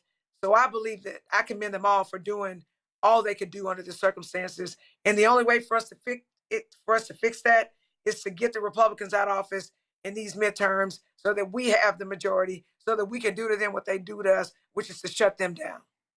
Joy? I'm going to say something unusual and unpopular. He's actually my favorite of the secretaries in the Trump administration. And of course, that's, a pretty low bar. But the reason also to hold him accountable is that he doesn't enjoy it. There are some of these cabinet secretaries who, when they get in there, they, enjoy the fight. They enjoy being called names and to be made a spectacle of. This man does not enjoy it. He certainly has not my values and views in terms of economic policies. That said, he's not where Trump is and where some of his fellow administration folks are. And yet, he's in that administration. And so he has to be held accountable for that, and has to be accountable for his own voice and who he is or is not protecting.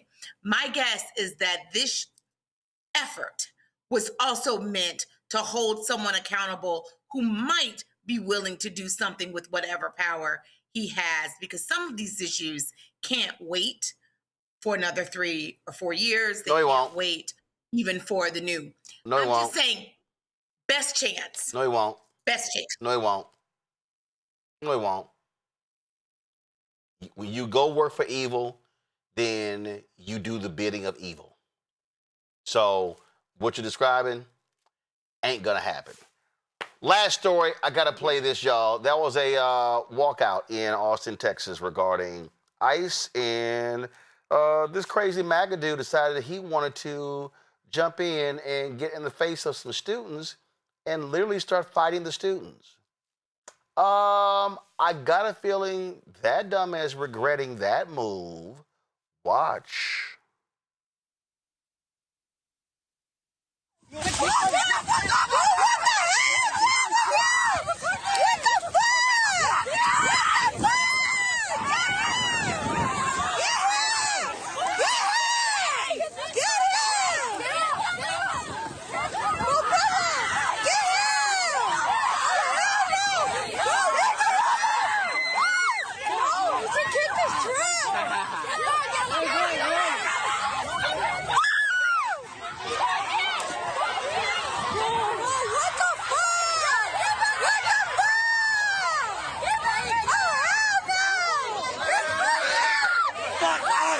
You a bitch.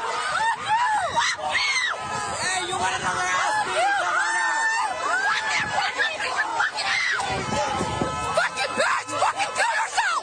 You fucking fuck! One student said, if you want another ass whipping, get back out of that truck. Y'all, this is from KXAN. That guy's from Buda, Texas, Buda, B-U-D-A. Chad Michael Watts, 45, was arrested Tuesday, charged with 2 counts of assault causing bodily injury. Now, this fool, the video shows the man right after getting out of his truck, pushing past students and singling out a teenage girl. The two exchanged punches before the student is pushed to the ground, and that's what went down. Hey, beat that ass. That's all I can say, Jolanda. Students protesting. Oh, so you want to sit here and want to beat up on some students? I'm glad he got his ass whooped. All I can say is you gotta, to use your word, a grown-ass white man fighting a teenage girl.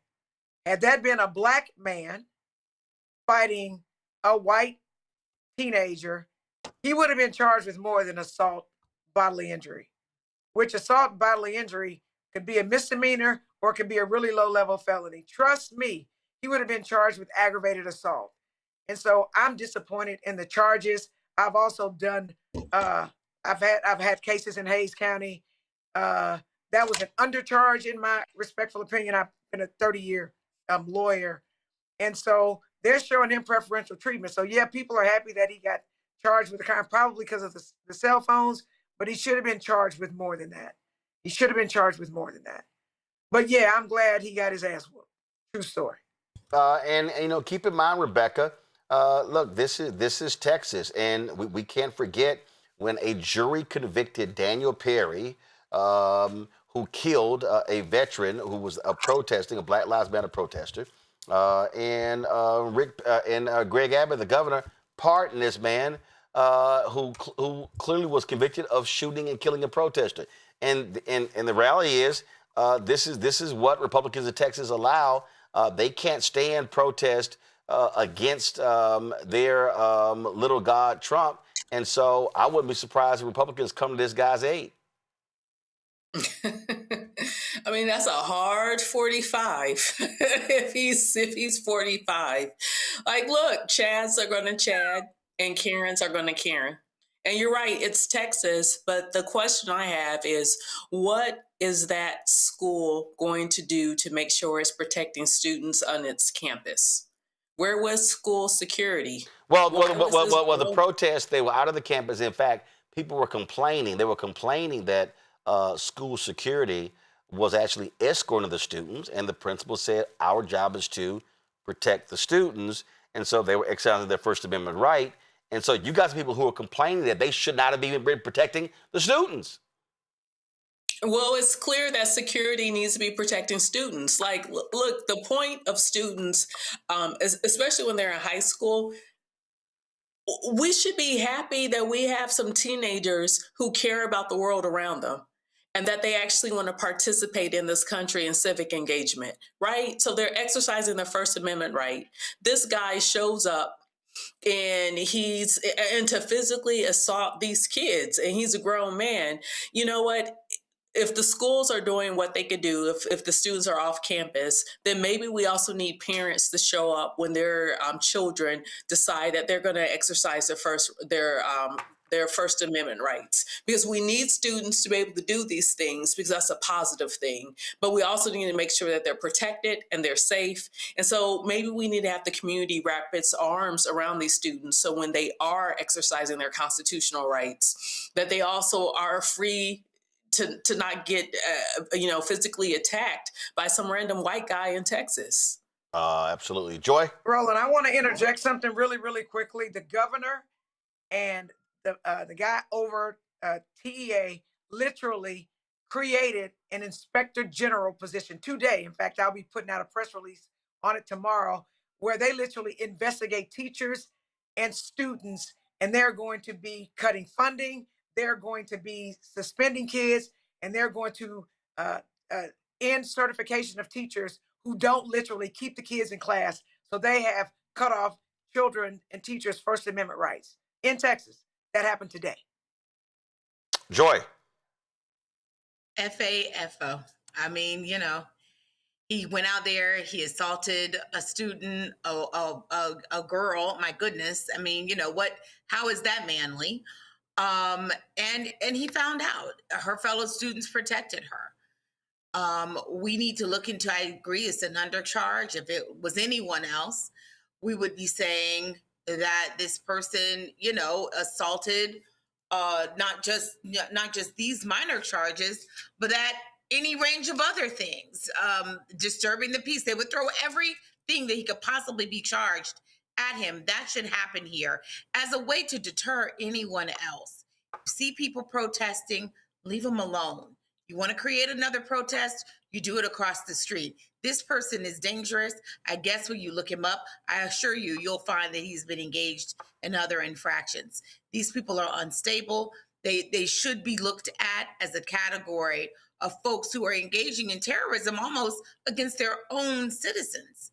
And in this case, children. So I'm glad that the students were protected. I'm glad this person has some charges, but I agree. We're going to have to look closely to make sure that they actually stick, because my guess is the Republicans are going to come as soon as, things die down. I also think we have to make sure that we're protecting, as we are videotaping aggressors, you also have to be protective of the people that are bystanders that are part of it, so that they don't get caught up and have any negative impacts as well. All right, then. Now, let me thank all three of you, Joy, Yolanda, and Rebecca. I really appreciate it. Thank you so very much. All right, folks, before we go, here are headlines with Brittany Noble.